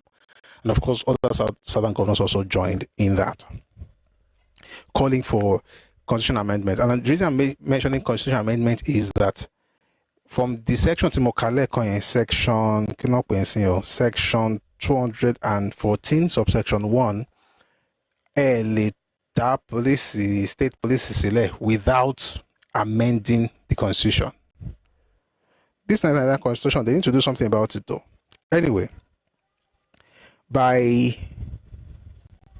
2024 January, all the governors in Nigeria, including the folks in the north, reached a consensus endorsing the creation of state police. So the northern governors finally, decided to join the fray. Then in February, President Tinubu held an emergency meeting with all the governors, and there they began to talk of the possibility or talk about the modalities for establishing state police. That was in February of 2024. And that same month, they began to talk about the bill for an act to alter the provisions of the Constitution of the Federal Republic of Nigeria to provide for the establishment of state police. And that bill successfully passed its second reading in the House of Representatives. That was in February 2024. This is May 2026. Early last year, the leadership of Nigerian Police Force started looking in that direction. So they're looking at the alignment of the policy. They set up internal steering committees to ensure that there will be smooth collaboration between federal and state police forces, so there won't be conflict when it eventually is launched. Then in October last year, President Tinubu signs the Nigeria Police Training Institutions Establishment Bill into law. No, I need the bill. But of course, I need the, because you're going to have to train those police. Now, this training, I don't know how they want to do it, but I think it's also part of the entire structure that they're building. In February this year, the president formally wrote the leadership of the 10th National Assembly, asking them to accelerate the constitutional amendment. That was March this year. This is May. That same March, the Senate Committee on the Review of the 1999 Constitution begins actively processing a 75-page proposal submitted by the Nigerian Police Force, which lays out the operational boundaries. March this year, the Senate spokesperson, Yemi Adaramodu, and Senate leader, by the way, I'm reading different reports here. So if you want to find all these documents, please go to naltf.gov.ng. Okay, it's the National Assembly portal. So you find it. In fact, the document, the news about the 75-page proposal is all there. naltf.gov.ng.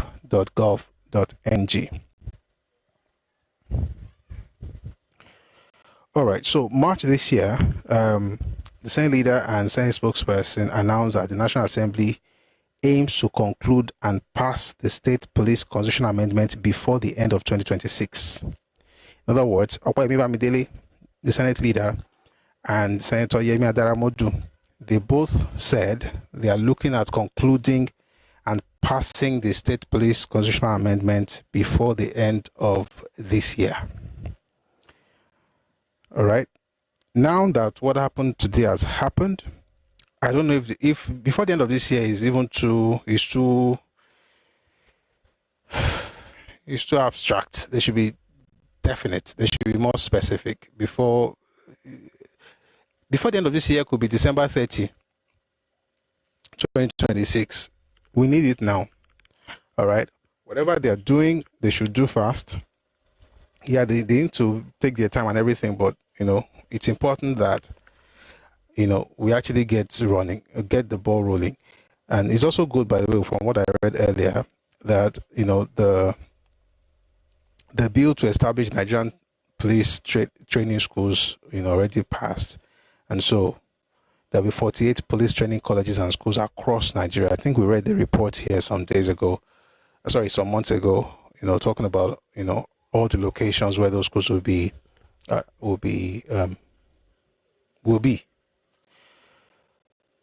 All of that to say this, that the state policing thing, I went through very, very, we could have a full session on discussing it, just to tell us how it has been and how far we've come, and the fact that we can't just have those state police commands established without the law backing them, and that if you create a state police now in Nigeria, you will be flouting the law, you'll be breaking the law. Therefore, it's important to amend the constitution, which we believe that the politicians will say they're going to do it. Not even believe, we have to hold them accountable. So we'll keep talking about this until we see the change that we really desire. All right, let's go to the next speaker. Thanks very much for listening to that very long breakdown of that. All right, Voters Copy, good evening.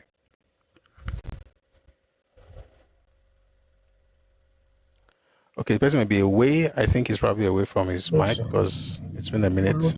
Can you hear me? Okay, you're back, Abby. Can you hear me? Yes. Absolutely, yeah. Please, if you're just coming up, please mute. If you're just coming up, please mute. Good evening, sir. How are you doing? How is the family? I'm very well, thank you. It's kind of heavy for me, though. I don't know. I can't even describe how I feel.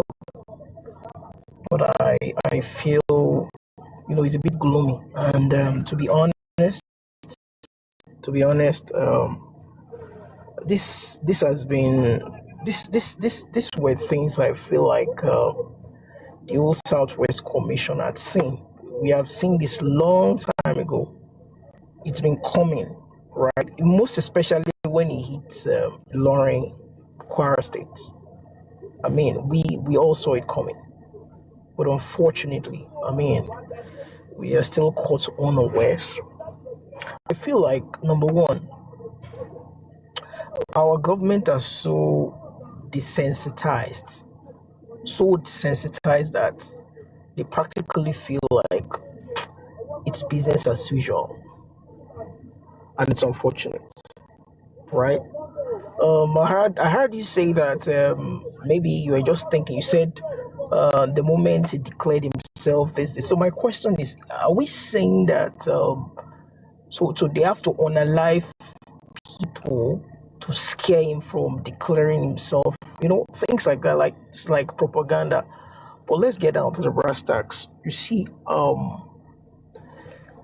security, no matter how big your achievement, your governance is, once you're not getting security right, practically it's going to amount to nothing. And I think that's what the likes of state government need to think about that. Federal government will need to think about that. And for the fact that you said the Southwest has been like proactive before now, and yet we can't. That means most of those things are lip services, right? There are things that could be done. If you see the way this modus operandi of these people, it's even crude, it's local. So it's nothing far from what government can deal with. Let's put it this way, that we even have a more structured environment in the Southwest as against the North. Maybe North is just vast. People are already, we have a more structured environment. There are for the fact that it's happened, it has been a big issue in the North. We should have been able to draw some predictive analysis from that side. How does it happen? What kind of avenue? Where do these perpetrators, how do they even operate? They operate in places where maybe there are vast land. They operate where there are schools. We should be aware of that. And intelligence, planning should be there. Like, people could be paid as intelligence analysts. People within the society, they could be employed, that they will be like secret services. You don't know them, but they are within the community. They are even within the community. They are your neighbor, they are people you know, but government has actually reached out to them. They begin to study the community. When they notice strange movement, when they notice faces they are not familiar with, they raise an alarm. There could be predictive analysis. How does this thing work? How do they even attack? There are so many things we could do, even in the short run. There are machine learning that actually understudies how all these things are being perpetrated over time. There will be data gathered. Then you can now begin to look at each environment for its own unique ability to either adopt that system or to be able to use it as a template to understudy how the things have been done. If there are predictive analysis, then we can then eventually go into there are some things we could do, but I think, I don't know, there's this apathy, like maybe it's a Nigerian thing, like it won't reach us. Let me just go for let me do the regular thing. I'm about be the next this thing. I'll be do that. There is something called tactical aerostat network. That was one thing I was reading, some couple that was done in I think in Russia or some places. It's just a balloon. It's a tethered balloon. About 500 meters high, you can do a surveillance of like a community. You can do a surveillance of a whole community. You'll be able to master sea movement. They said those guys even came in motorbikes. I mean, I heard from you. And motorbikes is not something that I'm sure they'll have come in numbers. These are things that could be spotted from the satellite if only we have people that are serious and put the concerns of Nigerians, in mind. There's also like a tracking system that could be done. I'm sure those guys, the way they were, somebody fueled their vehicle. They could be tracked from in fact, all carriages from the filling stations. There could be a tracking system that could actually read and understudy where those things are going to, where they're going to be delivered to. There could be community intelligence reporters as well. There's cell tower triangle, so many things because I started reading up about some of these intelligence reports about how some other countries were able to manage things like this, like some couple of months ago. Because honestly, me as an ordinary person, I foresaw this immediately when I heard that Kwara Ilorin. I noticed that Nigerians, I think government needs to just sit down and be serious. Get people in the tech space, get people in the defense space, get people that are young, the youth. Let everybody sit down and talk about solution. That's the only way we can actually, come. Somebody said a video was done, a video was sent. Yes, that could be done. It could be tracked, but unfortunately, the way the system runs, that video could have been gone through several stages. But if it's something we can do, we can still do it. Somebody was sending signals, they were discussing, there are loitering drones that could also be, even if that is expensive, there are thermal imaging payloads. Thermal imaging payloads is just a very simple system whereby in the night, all sorts of movement could also be sensed and be censored.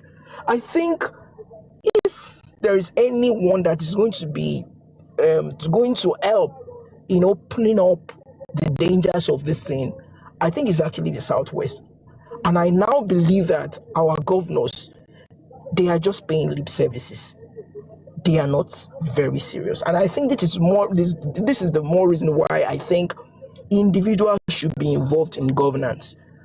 Because as it is right now, I see no reasons why people should come out in numbers and go to government house in Oyo State with their placards to meet Sheyi Makinde that we don't want this. By the time they do like 3, 4, 5 times, I think it will just sit up, because we just have this culture of whatever comes, we take it, we pray about it, we talk about it, then it goes. I mean, it's sad, bro. It's sad, honestly. Thank you very much for that submission for this copy. And some of the things you said are actually very, very practical solutions, which would make me say this, particularly to young people, if you're working in tech or whatever field you're working in, but particularly tech, you can create solutions, okay? I think it was last month, a young man starting at the University of Ibadan, proposed a solution to the Minister of Environment in Lagos State. That's to do with toilets and how people can locate toilets. And I know this is not toilet issue, but stay with me. About how people can locate toilets in different parts of Nigeria, public toilets. And he created the app. He just talked about it actually. So the commissioner had said something about opening more facilities across Lagos State. And the young man just went in there and said, "Oh, I've done this in UI. I can do this and all of that." And they invited him. The SA invited him. He was there, and they just greenlit the project.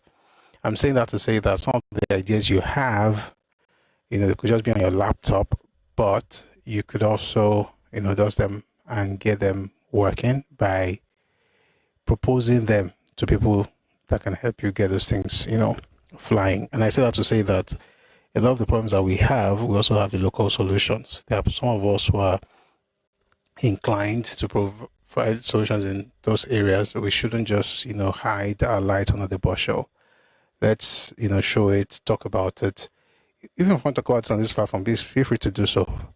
All right. And that way, who knows, people are listening. I know that for sure. All right. In case you're just joining us, thank you very much for being here. We're glad you have joined us.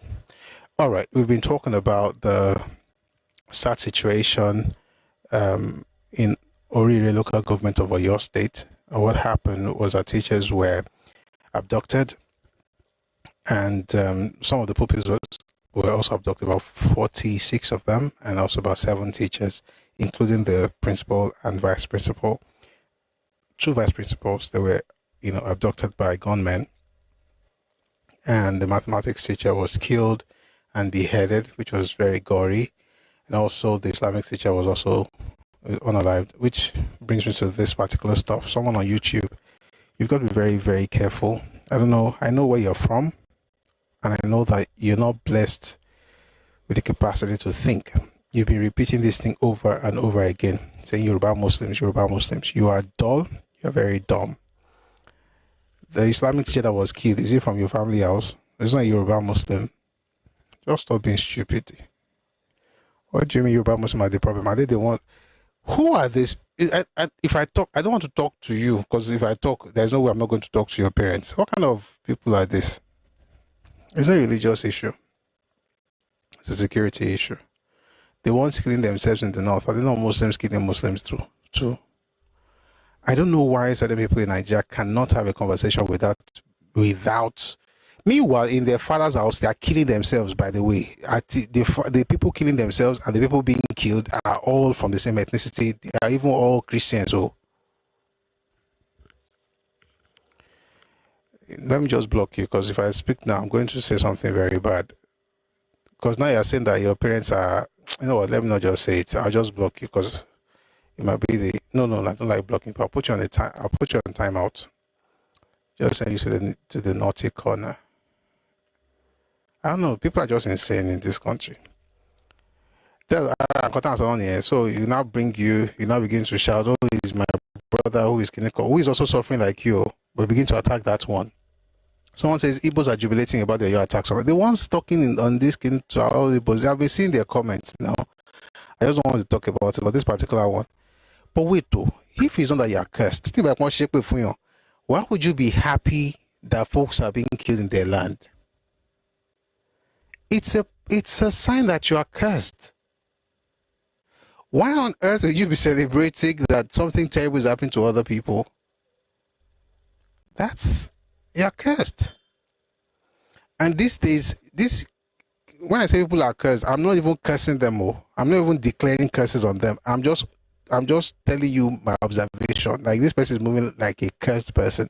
Why would you be happy that something like this is happening to other people? This one is saying, you know what? I don't want to change topic. No. I'm not going to spend my time reading. It's just so sad that some people have not evolved. You're not fully human. Somewhere hanging between apes and monkeys. Anyway, let's listen to the teachers. By the way, if you're speaking, you're going to kindly focus on today's topic. It's a very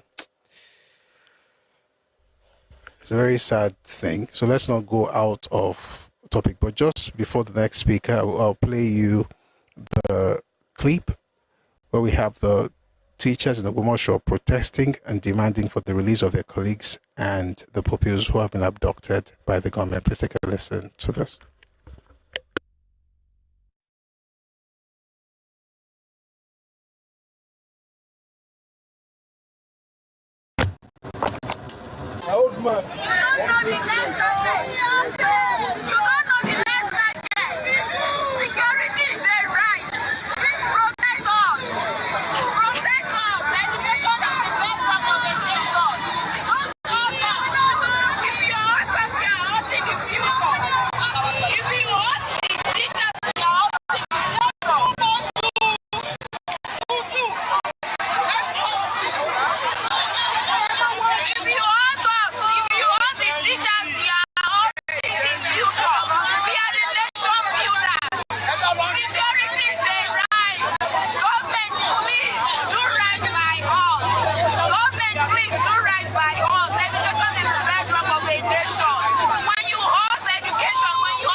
I was one of the teachers in Ugumosho, protesting and demanding the release of their colleagues and the children who were abducted by the gunmen.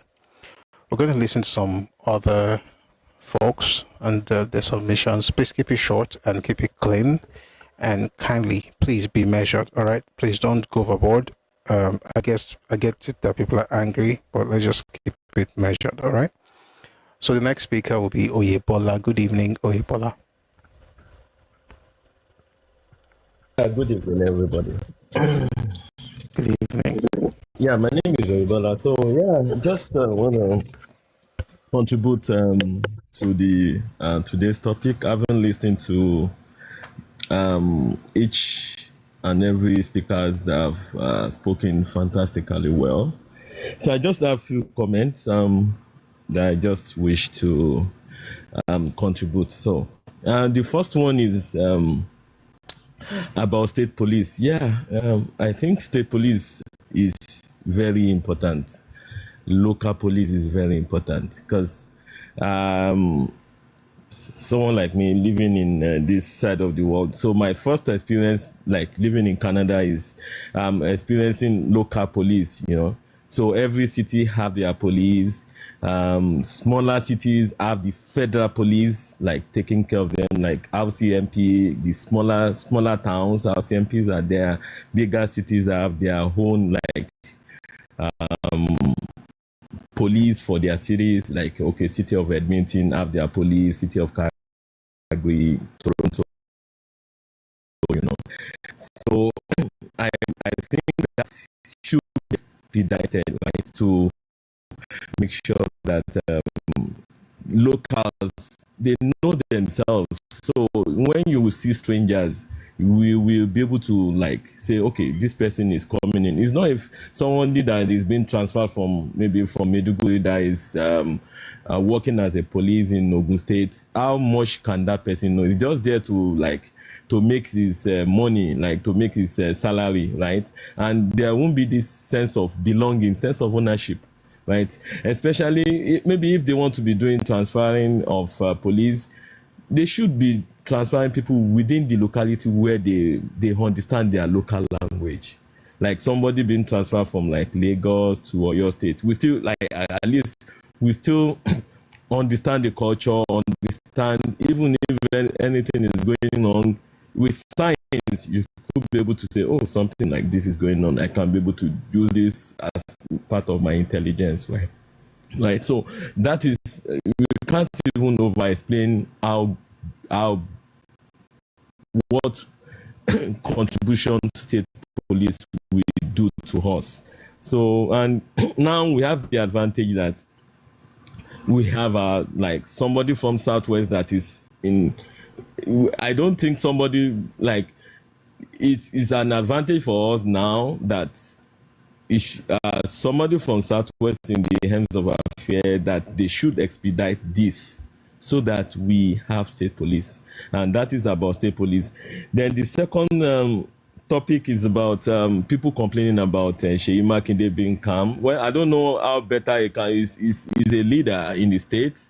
He should be calm. He should be able to like let people know that they are in control of things. I don't have any issue with him being calm. He addressed the press, and he still did mention that the press will continue every day to be giving updates as regards to what is going on. Yeah, I think he has done what he can, and every other thing will be with the security chiefs, right? So I don't have any issue with him so far with what he's doing. And also, I've been seeing few comments from people saying that, the people that did this act are locals. That is too early to judge. Just because somebody holding camera says, "Oh yeah, Egba," those guys could have enforced one of them that knows how to operate phone to do the video and says, "Oh yeah, Ebere, Esoro." You understand what I mean? So that is too early to say, "Oh, it's local." We know that somebody born like from a good home in the Southwest will not engage in all these things. We know, and we are seeing the trend. We can't just say it's locals. This thing is coming. We knew when it got to Kwara State, and so it's not. It's too early to say that. We can't say it's locals, but for sure, in terms of informant or something, yes, somebody from local can say, yeah, he has a friend with these stupid people and say, oh, go to that place. You understand? But I know that it can never be like outrightly local people that must have done that. So that is just for that. And as regards to this stupid guys from the other hand, from the Rising Sun, they call themselves from the Rising Sun. We should just leave them. That is what they know how to do best. We should just. We shouldn't even expect less from them. They are always happy for something wrong, and they are, at the end of the day, they will still be the one that will be forming victim for whatever they do. So, and that is just that for that. We should just give the security chiefs to do whatever they want to do, the security people to do whatever they need to do. But only put on so the governors, especially the obas, they need to. All right, let's wrap up, please. Yes, sir. They need to come in one and have a security summit. So that's all. That's just my contribution today. Thank you very, very much. And I'm glad you're here. I should clap for you, but we're in a somber mood. But I think I will still clap just so that I feel welcome. Thank you for being here. Thank you. All right, great to have you. Thank you very much. All right, and thanks for the examples you gave as well of what happens in Canada. We have the same thing, in different parts, like in the US and the UK. You have, the state PD. I mean, you have a police department in the States, you have the sheriff. In Nigeria, they are the same thing from top to bottom. Hopefully, we're going to change that with this. I mean, this is a terrible thing happening, but I hope that this particular event would spur our politicians or our senators and House of Reps members to actually sit down and amend that law so that we can have state police. That will help a lot. People are also asking questions online, by the way. People are asking what the role of the traditional rulers are, what their roles are, what the roles of the religious leaders across different faiths, whether it's traditional worshippers, Christians, Muslims, what their roles are. We can't really answer for them because, they're not, that's not our job. Our job is just to propose whatever solutions we think can help, with the problems that we have at this point. I'm reading here. I'm seeing some kind of. I'm sorry. I'm going to have to take you down. Okay. I've been trying to. Okay, good. I'm reading something here. People are just writing all kinds of things, asking questions. And I understand because at this point, anyone who can help is it's going to be appreciated. But anyway, we are where we are. And in case you're just joining us, we're glad you're here. We've been discussing the security situation in Oyo State, particularly in the Oyo local government area of the state, and also of the terrible news of one of the teachers, the math teacher, being killed by the gunmen, and the children, the school pupils, are still being held by these abductors.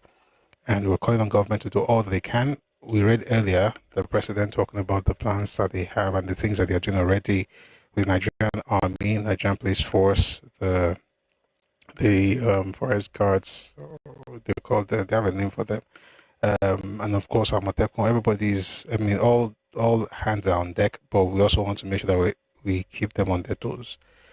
State governor also came out earlier, that's Governor Sheyi Makinde, to talk about the things they've done and they're doing at the moment to ensure the release of these people who have been kidnapped.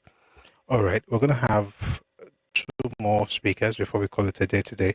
Now, we're having this because, and by the way, some way, somehow, we've been able to identify some things. For instance, like I said earlier, before we got started, that I was thinking of another topic entirely before I had a meeting with one of my mentors earlier today. It's a professor. We're talking about something totally different. Somebody comes along, and when the person got in, it was like, lawyer. And we just started talking about it, and then I saw the video of the man who was unalived, and I was like, okay, maybe we should just talk about this. And the reason I actually chose to change the topic was the challenge that he posed. He was like, you guys should find a solution to this problem, and I was like, okay, that's what we can get out of the platform. And when I meet him, I know exactly what to say now. And also, folks who are listening, apart from those of us who are, of course, regular citizens, there are also people in political offices who listen to the show. So I'm glad that we're having this.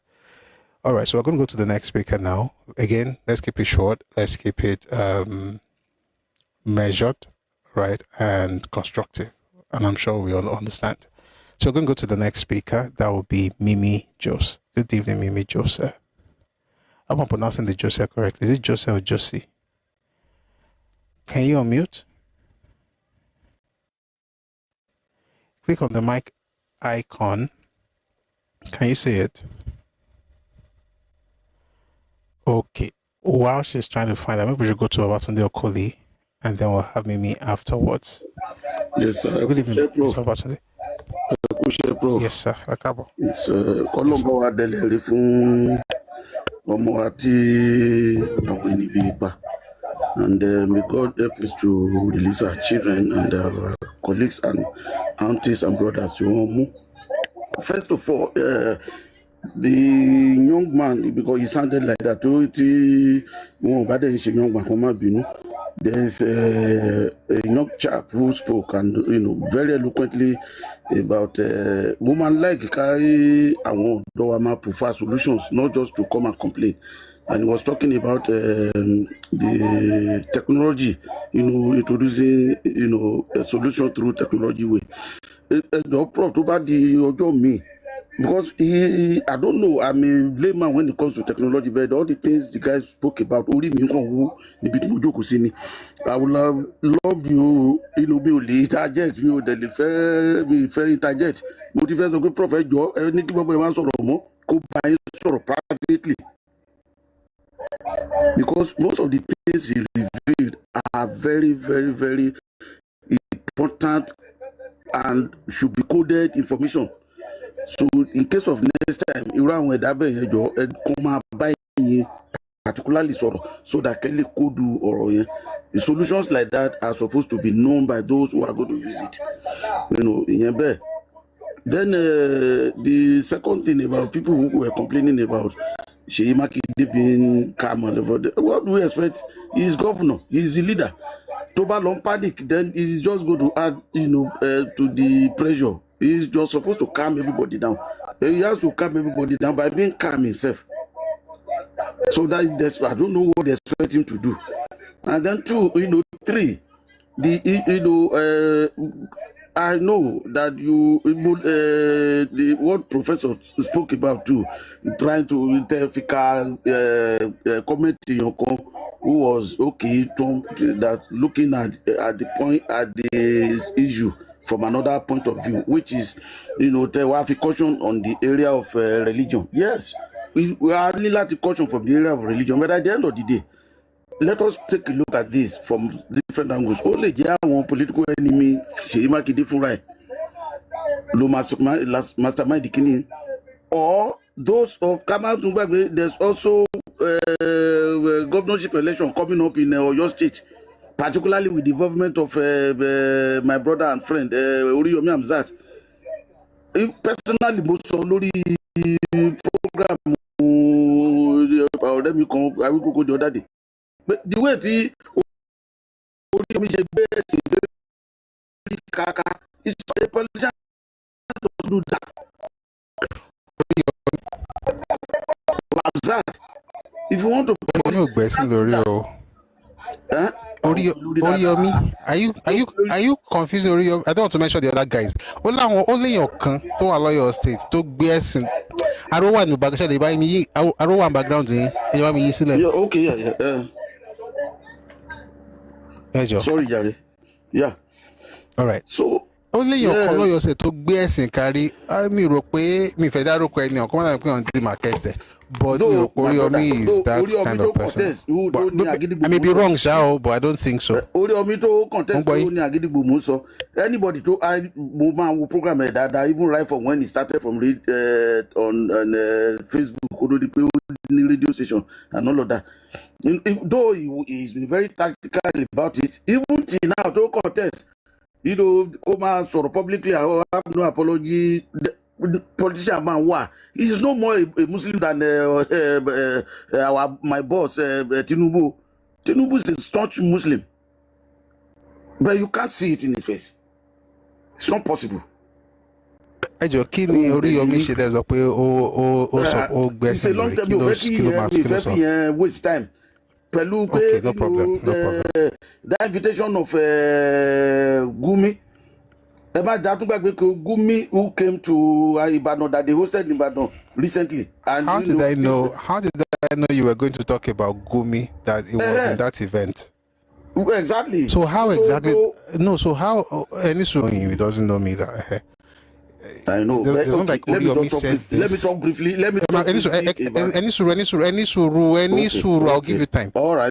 There's nothing like Oriyomi said this. Oriyomi said that. Oriyomi did this. Yes. It's just that Oriyomi was on the platform. Yes. Now you can criticize him from being on the platform with an extremist, but you can't take that huge leap and call him an extremist because he was on that platform. I just don't think it's fair. No, me extremist. Me extremist. I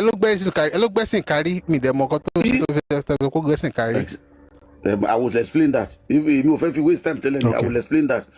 If you listen to Oriyomi regularly, you will, I'm a politician, and I know that if you want to go into politics, you are not even politics alone. If you are going to be a public figure, particularly if you are a journalist, like I told the message I sent to him on Awikoko said, look, our journalists, we take a lot of things for granted. Look, if you are going to be, if you are a journalist and then you want to go into public, public position and all of that, the first thing you should do 2-3 years before you go into such venture is to hire an image maker who will be helping you with what to do, what not to do, what to say, what not to say, where to appear, where not to appear, whom to associate with, whom not to be associated with. That is it, but we take it for granted. I continue. Most of us Nigerian journalists in Nigeria. You know what? Let's go back to.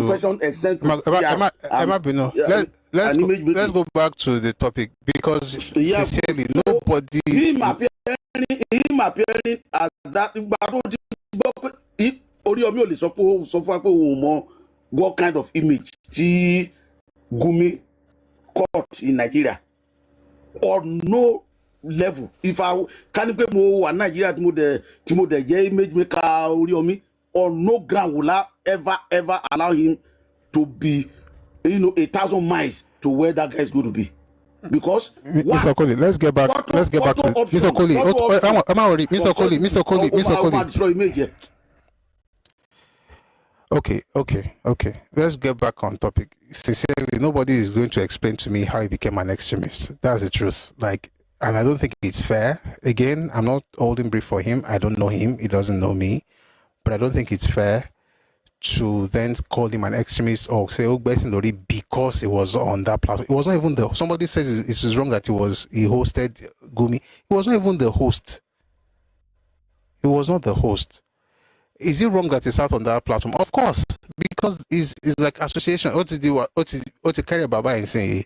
But I also think that we should not use the platform to now malign him by saying he's an extremist because he was on that seat. As a point, to be fair, I can't know my shora, and that's where Mr. Babatunde is correct. You have to be very careful where you go. Come out of Kotumabayo, But let's try and get back on the topic. So, Mr. Babatunde, I'll give you 1 minute to wrap up, and then we'll go to Mimi. Madam Mimi, I hope you're ready. Mr. Babatunde, yeah? Yes. So, I just said that he's an extremist. Exactly what he explained, not let me explain. I will just say that he should have avoided anything that would link him to anything that would be controversial. That's what I'm trying to say. So, and my own, make a fantastic comment in the comment section. We have to look at all angles. I want security agencies to, from look at this issue from all angles, particularly at this, electioneering period. At this electioneering period. Okay, this has not happened ever, in Badon before. I mean, around your state before. Now that it happened, why is it happening at this time? What are the killer little? Because I want all the little, I want low hanging fruits like Saricom pluck now. Link more politics. Is it She's ambition? Is it people like Oriomi's ambition or other people's ambition? Okay, what exactly? Abiawon alakatakiti fast from one your state now. Those are only low-hanging fruits that wo and take a look, take a look at. It's not about religion, but it's just about taking a critical look at the issue. And that is, I want the people who have thought in this line, I think I'm aligning my own thoughts with theirs. Prof. All right, well, thank you very much for that submission, Mr. Babatunde. I want Mimi to be the last speaker. I want her to be the final. Okay, you know what? Let's just have. I'm going to bring one more person, and then we'll close. Madam Mimi, good evening. Good evening. Mr. Babatunde, thank you very much. Good evening, Ma. Please go on. Good evening, everyone. Good evening, sir. The first thing I want to say is this is very sad for me personally, because I know a lot of people think those of us out here don't feel it the way they feel it, but we do actually. We do, even more. So a lot of the things that are being done internationally to help Nigeria, sometimes it emanates from the least recognizable sources. So we actually do feel it, and it's very sad. The next thing I want to say is, yes, the first thing people do in situations like this is they react with emotions. Emotions don't solve problems. Emotions don't make good policy. There are 2 dimensions, actually 3 dimensions to this problem. There's a local dimension, there's a national dimension, and of course the international one is another dimension entirely. The first thing I want to say is about the governor's demeanor. His demeanor is calm. Yes, it would have been okay if it was a situation where everybody knows that the government has their back. No Nigerian feels the government has their back in terms of security at this point, unless you are a VIP with 10 police escorts. And that takes me to the next question. The reason why some of these things cannot happen here is because the governor of Illinois State does not have all these police escorts that even a councillor has in Nigeria, so he feels it. In Nigeria, we are putting the rich and the elites on welfare while putting the poor to suffer. So the first thing to share, in my opinion, and this may not be real, but if anybody who has a say is listening, nothing stops a governor from holding a live session monthly like you do. The people in states in America that govern mega billions of dollars, more than Nigerian budget, they do. Tammy Duckworth, my senator, the Governor Priska, they all have live sessions on Facebook. People should be able to talk to their elected representatives. In 2026, these live sessions you are holding, you can imagine all the things that are coming out. Imagine if Seyi Makinde or any of the governors would hold a live session. They can take the opinions of many people. So that's my first thing. The first thing is they need to feel the nature of a normal society that is democratic. To a large extent, it's supposed to be egalitarian. You can have 20 security guards, but they must be privately funded, not taxpayer-funded policemen, 50 Komagade, when you're not the president. The governor can have it. But any other person in Nigeria having it is why this thing continues. Tí nǹkan kan ò bá tí feel, tí gbogbo èèyàn, tó bá yẹ pé atẹ́gùn tí gbogbo wa ń mí sínú ni problem what they will solve it because they have to breathe the same air. As long as some people are not being touched by these things or their immediate families are. The reason I say that is, okay, the last time my husband traveled to Nigeria, he got 3 police escorts. Tí máa lọ sí Nigeria, wọ́n ti prepare ọlọ́pàá àti mọ́tò dèmí. That is not how a society runs. That's not how it runs. If the society is secure, no regular person needs a police escort. And that's a wrong use of police. Whether you have local police or national police, if the fundamentals are not fixed, you're going to have that problem. So my first solution is let them request and demand from Twitter that all the governors, at least let's start it in the Southwest, all the governors in Yorubaland should be accountable at least once a quarter to the people that elected them. And in that light, they might screen people, they might do whatever they want to do, but they need to start having it. It's enough. You cannot go to a high school in America. I remember talking to a white woman. She's like, they kidnapped 200 kids from a school. Are they pains or what? When it's not peanuts. 46 children. Ni school con. No, now. Seyi Makinde needs to be on the road. He shouldn't even eat. He should not eat. There's something called demeanor. By anyone picture. What nonsense is that? It's not a calm situation. Yes, it can be calm if he had been providing security, but he hasn't been. And that's a big problem because you don't know. Once Tomati Bere, who knows the next school they're going to? Who knows whether they'll be in Ibadan next week with Nimbodija? And some of us grew up there. Some of us still have our family homes there. I can't even imagine what's happening in Oyo State. So that's my first thing. The second thing is the national dimension is the one you're talking about, decentralizing the police, making it local, and making police people speak the same language or come from the same ethnicity is not the end of it. The reason I say that is in my neighborhood, Nepal police, they are from this neighborhood. Their children can afford to go to the schools my children can go to because they are better paid. So that onus will be on them if the policemen are derived from the neighborhood to give them better conditions and motivate them. It's not just, you hire somebody from your neighborhood as a cop. That cop is going to be performing because my law school. So think about budget. So those are things that we can champion. He said he was going to withdraw police from VIPs. And I know they sabotage him. They always do things like that in Nigeria. There is no reason taxpayers don't only see local government headquarters to give them. The fact that you are holding your local government and your governor accountable doesn't mean you are not Yoruba or you are not supporting Tinubu. Personally, I like to hold them accountable, but I don't see any of the candidates better than Tinubu. So it comes down to you are still supporting him. But that doesn't mean you can't hold them to account. So people need to demand better from Seyi Makinde and demand that somebody begin to spearhead among the Southwest governors the security situation of the Southwest. And of course, see, Nigeria is a little more complex. That's the national dimension, because some northern elites may not even want to solve it. It's mixed with mining and all the other stuff. So there's a lot of complicated issues. And so that's the second. The international dimension is if Nigerians have identified the people that are sponsoring some of these terror groups, send messages to, people don't understand that the White House has a phone number. People call the White House. You may not speak to the president. Obviously, you won't speak to Trump. But there are people that man the White House 1-800 number, and they take down your messages. I have personally called them about 3 times.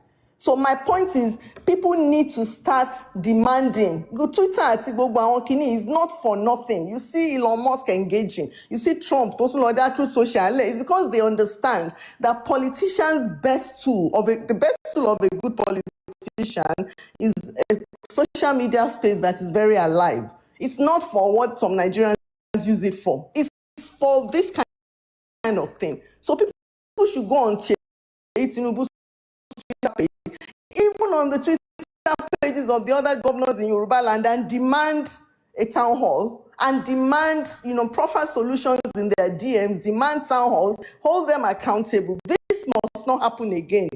Nile Yoruba, because somebody bere, they're going to continue. I remember in 2009, we had some visitors. So, Dele Yoruba, Ile Hausa ni ìgbà tí Boko Haram bẹ̀rẹ̀. Oh no, ẹ má worry. Look at it today, 2026.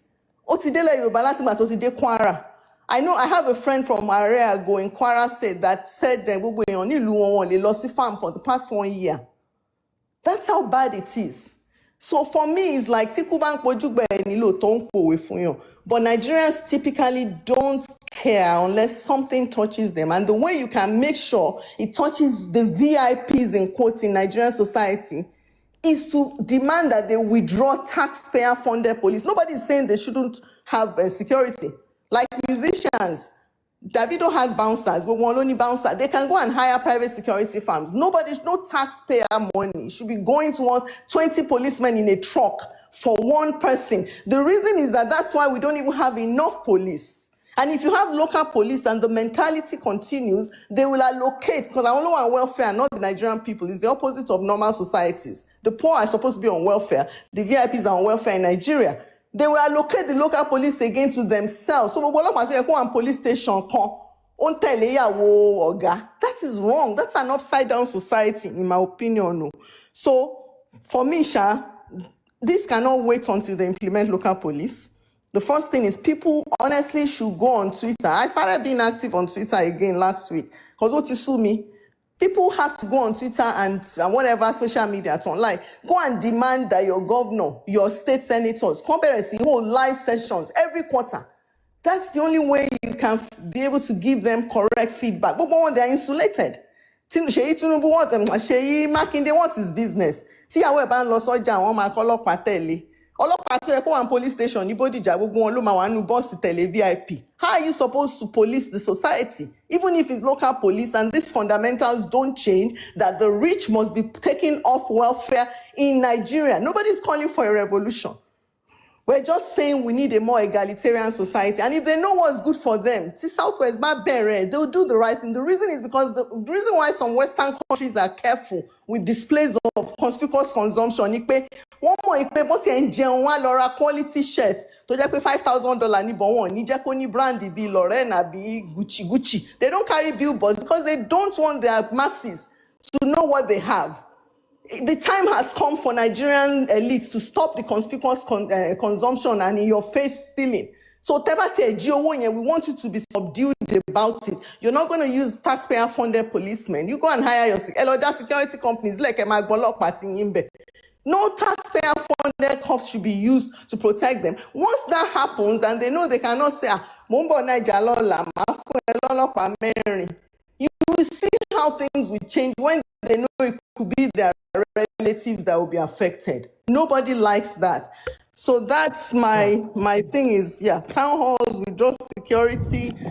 Right now, go to their pages and tell them they must do something. And then whoever is spearheading Amotekun, I always read about the late Governor Aketi, but I don't think he was the only one. So somebody needs to step up. Senate from governorship. It's not their birthright. They need to do something. Thank you. All right. Thank you very much. So quickly, the Aketi that they always say about Amotekun is not like Amotekun is a brainchild of Dawn Commission.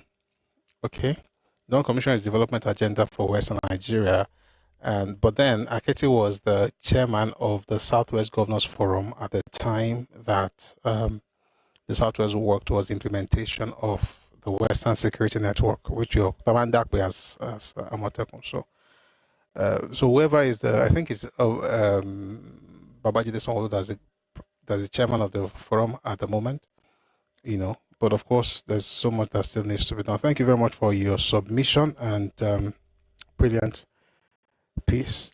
We're gonna have Remy Guy. Mr. Remy will be the final speaker for today. Mr. Remy, sure, I'm ready.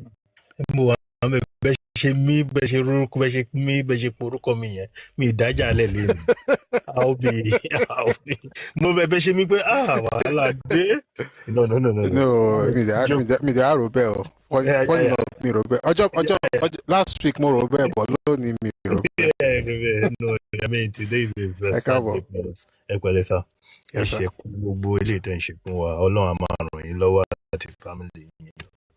See, for me, you see what I know. I would start with this one anyway. You see the ballast on Yorubaland that I say. I mean, the problems Yorubaland on its own were very peaceful at the Mobashin Shinkowa and everything. But see the ballast all these people are constituting and bringing to us. Fine. Solutions. You see, all banks are fitted with this silent alarm and everything, So I just thought, all our schools, should we have, probably not necessarily in the principal's office, somewhere that a silent alarm can just be, activated the moment such things is about to happen or something. And further, but chips, I was already thinking of in uniforms or in their shoes, but another one is but we have to find a way even a very silent kind of, these things are not expensive, just cheap. The cheap cows here and pigs and everything, so why can't we just find a way to attach some kind of chips to some kind of uniform or something? I'm just because these things is so overwhelming. To mitigate this wahala that we have. So silent alarms, I guess they will not cost the world. If somebody activates it, at least the police is informed, the next military cantonment in the area is informed that there is some kind of activities going on somewhere. So that's just it. You don't need electricity. Your phone can function without electricity. So somebody wrote electricity, you don't need electricity. So that's just some things that I guess we can do immediately. We don't need too much technology for those ones. And the third point I will go to is especially Madam Mimi thought you mentioned our leaders. I guess our leaders have some kind of ambition. Their ambitions blind one from seeing reality, from doing the needful. I would not mind with words I guess they pamper some group of people. And I guess it's just because everybody wants to become president or wants to become something tomorrow. That's why they don't do the right thing. They just look away from the obnoxious behaviors and activities. Some group of people, particularly two group of people are especially they constitute the nuisances they constitute in our land, in Yorubaland. So probably we should look into that as well. Our leaders should not, because of the ambitions they have, sacrifice us. I guess. And the fourth and final thing to Monimbi by Nikpe, I know you already kind of blocked that, when somebody went in that direction. But I would just say a proverb here. The man that brings ants-infested wood into his living room should not be surprised when lizards start having pool parties in his living room. There is an angle to that. The optics are not good when this Gumi and all these people came to Oyo State. And like we have some professors and everything, like, because of their religious leanings, so that it's part of it as well. But today is not when we want to put blames and everything. We can discuss all those ones later. But for me, the cheapest and fastest solution that one can even try now is like fit all this place system. There are people that can be like kidnapped, mass kidnapping can happen. Fix those places with all these silent alarms and and let them be connected to police stations and military installments in the area. So at least, that's it. Let me just keep it simple because I have to go to work as well. So I should go on, Professor. Thank you very much. Thank you very much, Mr. Remy. Esheon, thank you, sir. Lovely conversation. We've had a great time talking and discussing this evening. We've been talking about the security situation in Yorubaland, and yes, it's happening in one local government, one town or one settlement in one local government in one state, Yorubaland. But ọ̀rọ̀ tó bá kan gbogbo wa, all right. Ọ̀nà tó bá kan abọ́yadé gbogbo lọ́yà ọ̀rọ̀ yẹn ti di gbogbo lọ́yà. So it's something that we all have to be intentional about. Yeah, we've always seen it from afar. And by the way, this is not the first time something like this is happening in Oyo State. Something similar happened a while back, but wasn't this bad. I think the image, right, the video of a person being slaughtered actually probably did the job they're expecting. There's a shock value and it's just so crazy. But yeah, I'm glad that we've had a lot of people come up to share their thoughts and also solutions to the problem. To the many problems, actually. It's not just about security. Sometimes all we're seeing is the symptom of a much more terrible issue. And I'm glad that we talked about it. For instance, people have mentioned using tech. Excuse me. People have mentioned using tech, using drones and stuff, arming Amotekun. Of course, you can't arm Amotekun without federal government say so, because of course arms and ammunition belongs on the exclusive list. Okay, when it comes to arming security outfits.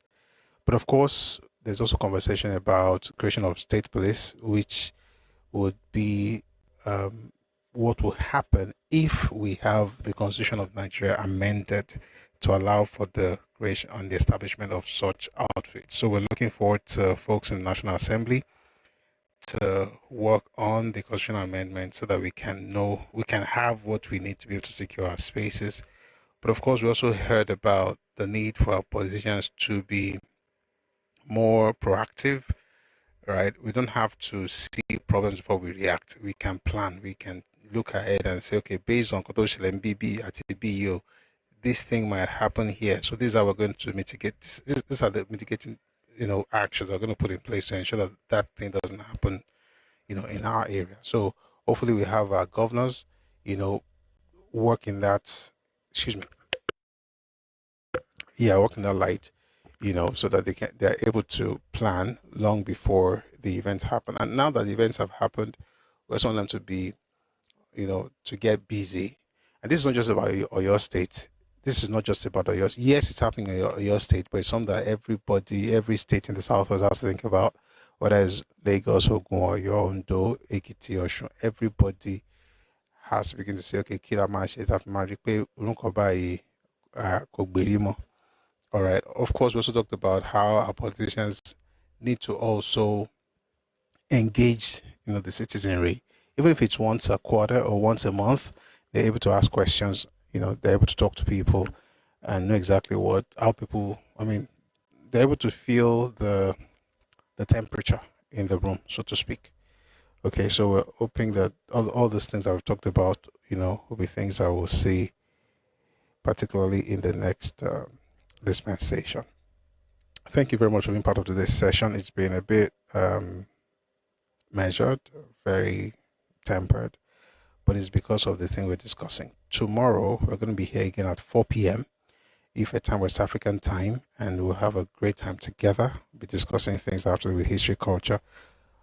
Of course, unless something else happens, that I think, is more important. I mean, everything is important, but we're talking about life here. We're talking about our land and security of our space. So if anything like that comes up, we might just change the topic as well tomorrow, but let's see how that goes.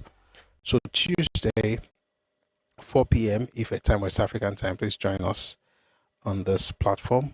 And we've been streaming on TikTok, on YouTube, on Facebook, Twitter, and on Twitch. Thank you very much across all platforms for joining us.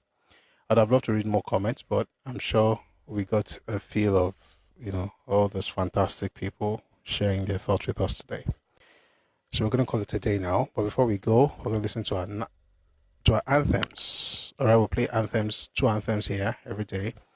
The Nigerian anthem and the Yoruba anthem. By the way, we have this session every weekday. The sessions hold every weekday, Mondays to Fridays, 4 p.m. Ife time, West African time. So Tobadola Ambi, Wednesday Amawambi, this is the Ojo Eti. So Mondays to Fridays, okay? Thanks for being here. We're going to listen to the anthems now. If you know the song, please sing along. I'm tempted to read some comments. All right, I'm not going to read this one. But wait. Is there a problem in the Southeast that needs to be worked on? How do you have so many retards just writing nonsense on social media? When you hear, let's even say you hate a group. Let me say this. We're going to listen to the anthem in a second or in a bit. Let's even say you hate an ethnic group, which of course is actually quite ridiculous considering what it takes to hate. But let's assume that that's your life's work. You are supposed to be hating people everywhere you go. Okay, that's fine. Let's say you hate people and you hear that something terrible happened in the area. People were killed and stuff. Do you think as a sensible human person that has his brains working, that's the time for you to begin to gloat and write nonsense on YouTube? Who raised you? Alan Ross, Uzo Paul, Lila, Diala, Uzo. It is well with you. We got to help you because at this point you need it. All right, let's have our national anthem and also the Yoruba anthem. Please sing along if you know the songs. By the way, please, somebody please stop this. You know what? I'm going to have to mute you. You just come here and all I see is cacophony. Go see. Here's Nigerian anthem. After this, I'll play the Yoruba anthem. Please take a listen.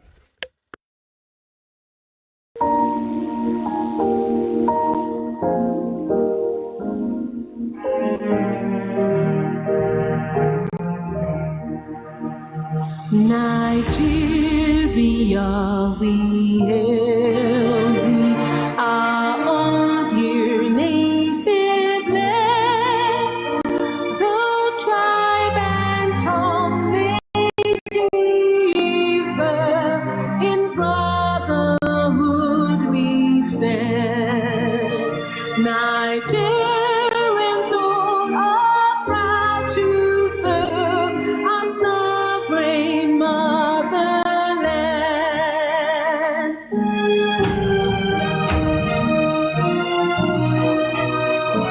Our flag shall be a symbol that truth and justice reign. In peace all battle honored, and this we count as gain. To hand unto our children a banner without stain. Oh,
ìgbàgbọ́ máa ní pé bá ti bẹ̀rù làgbọ́gbọ́ ká ṣiṣẹ́ ká ṣiṣẹ́ ká ṣiṣẹ́ ká jọlá ìṣọ̀kan àtòmìnira ní ẹ jẹ́ ká máa lépa tẹ̀síwájú fọ̀pọ̀ ire àtòhun tó dára ọmọ òkàlìdé bọ́ sípò ẹ̀tọ́ rẹ̀.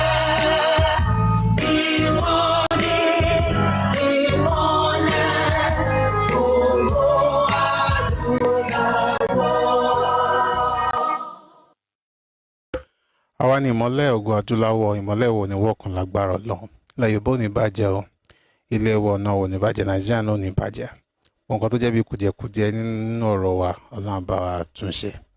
Àwọn tó jẹ́ adarí wa, àwọn olórí wa, Ọlọ́run fún wọn ní ọgbọ́n ìmọ̀ àti òye tí wọ́n nílò láti darí, láti tukọ̀ ọkọ̀ ìpínlẹ̀ wa, àwọn ìpínlẹ̀ wa, right? Àti ààrẹ náà tó jẹ́ ọ̀gá pátápátá fúnlẹ̀ Nàìjíríà. Ọlọ́run fọgbọ́n ní ẹ̀mí gígùn àti ọgbọ́n tó wọ́n nílò láti ṣe iṣẹ́ tó yẹ kó ṣe. May God bless us. May God bless Yorubaland. May God bless Nigeria. And whatever challenges we're having right now, may they become things of the past. May God give us the ideas required to be able to provide and prefer the solutions to our problems. Thank you very much for being part of this session, and thanks to everybody who spoke. Thanks to everybody who tapped, who liked the live, everybody who commented across all platforms. Thank you very much for your support, and thanks for being here. I'll see you again tomorrow at 4 p.m. Ife time, West African time. Do have a lovely evening. God bless you. Odaro.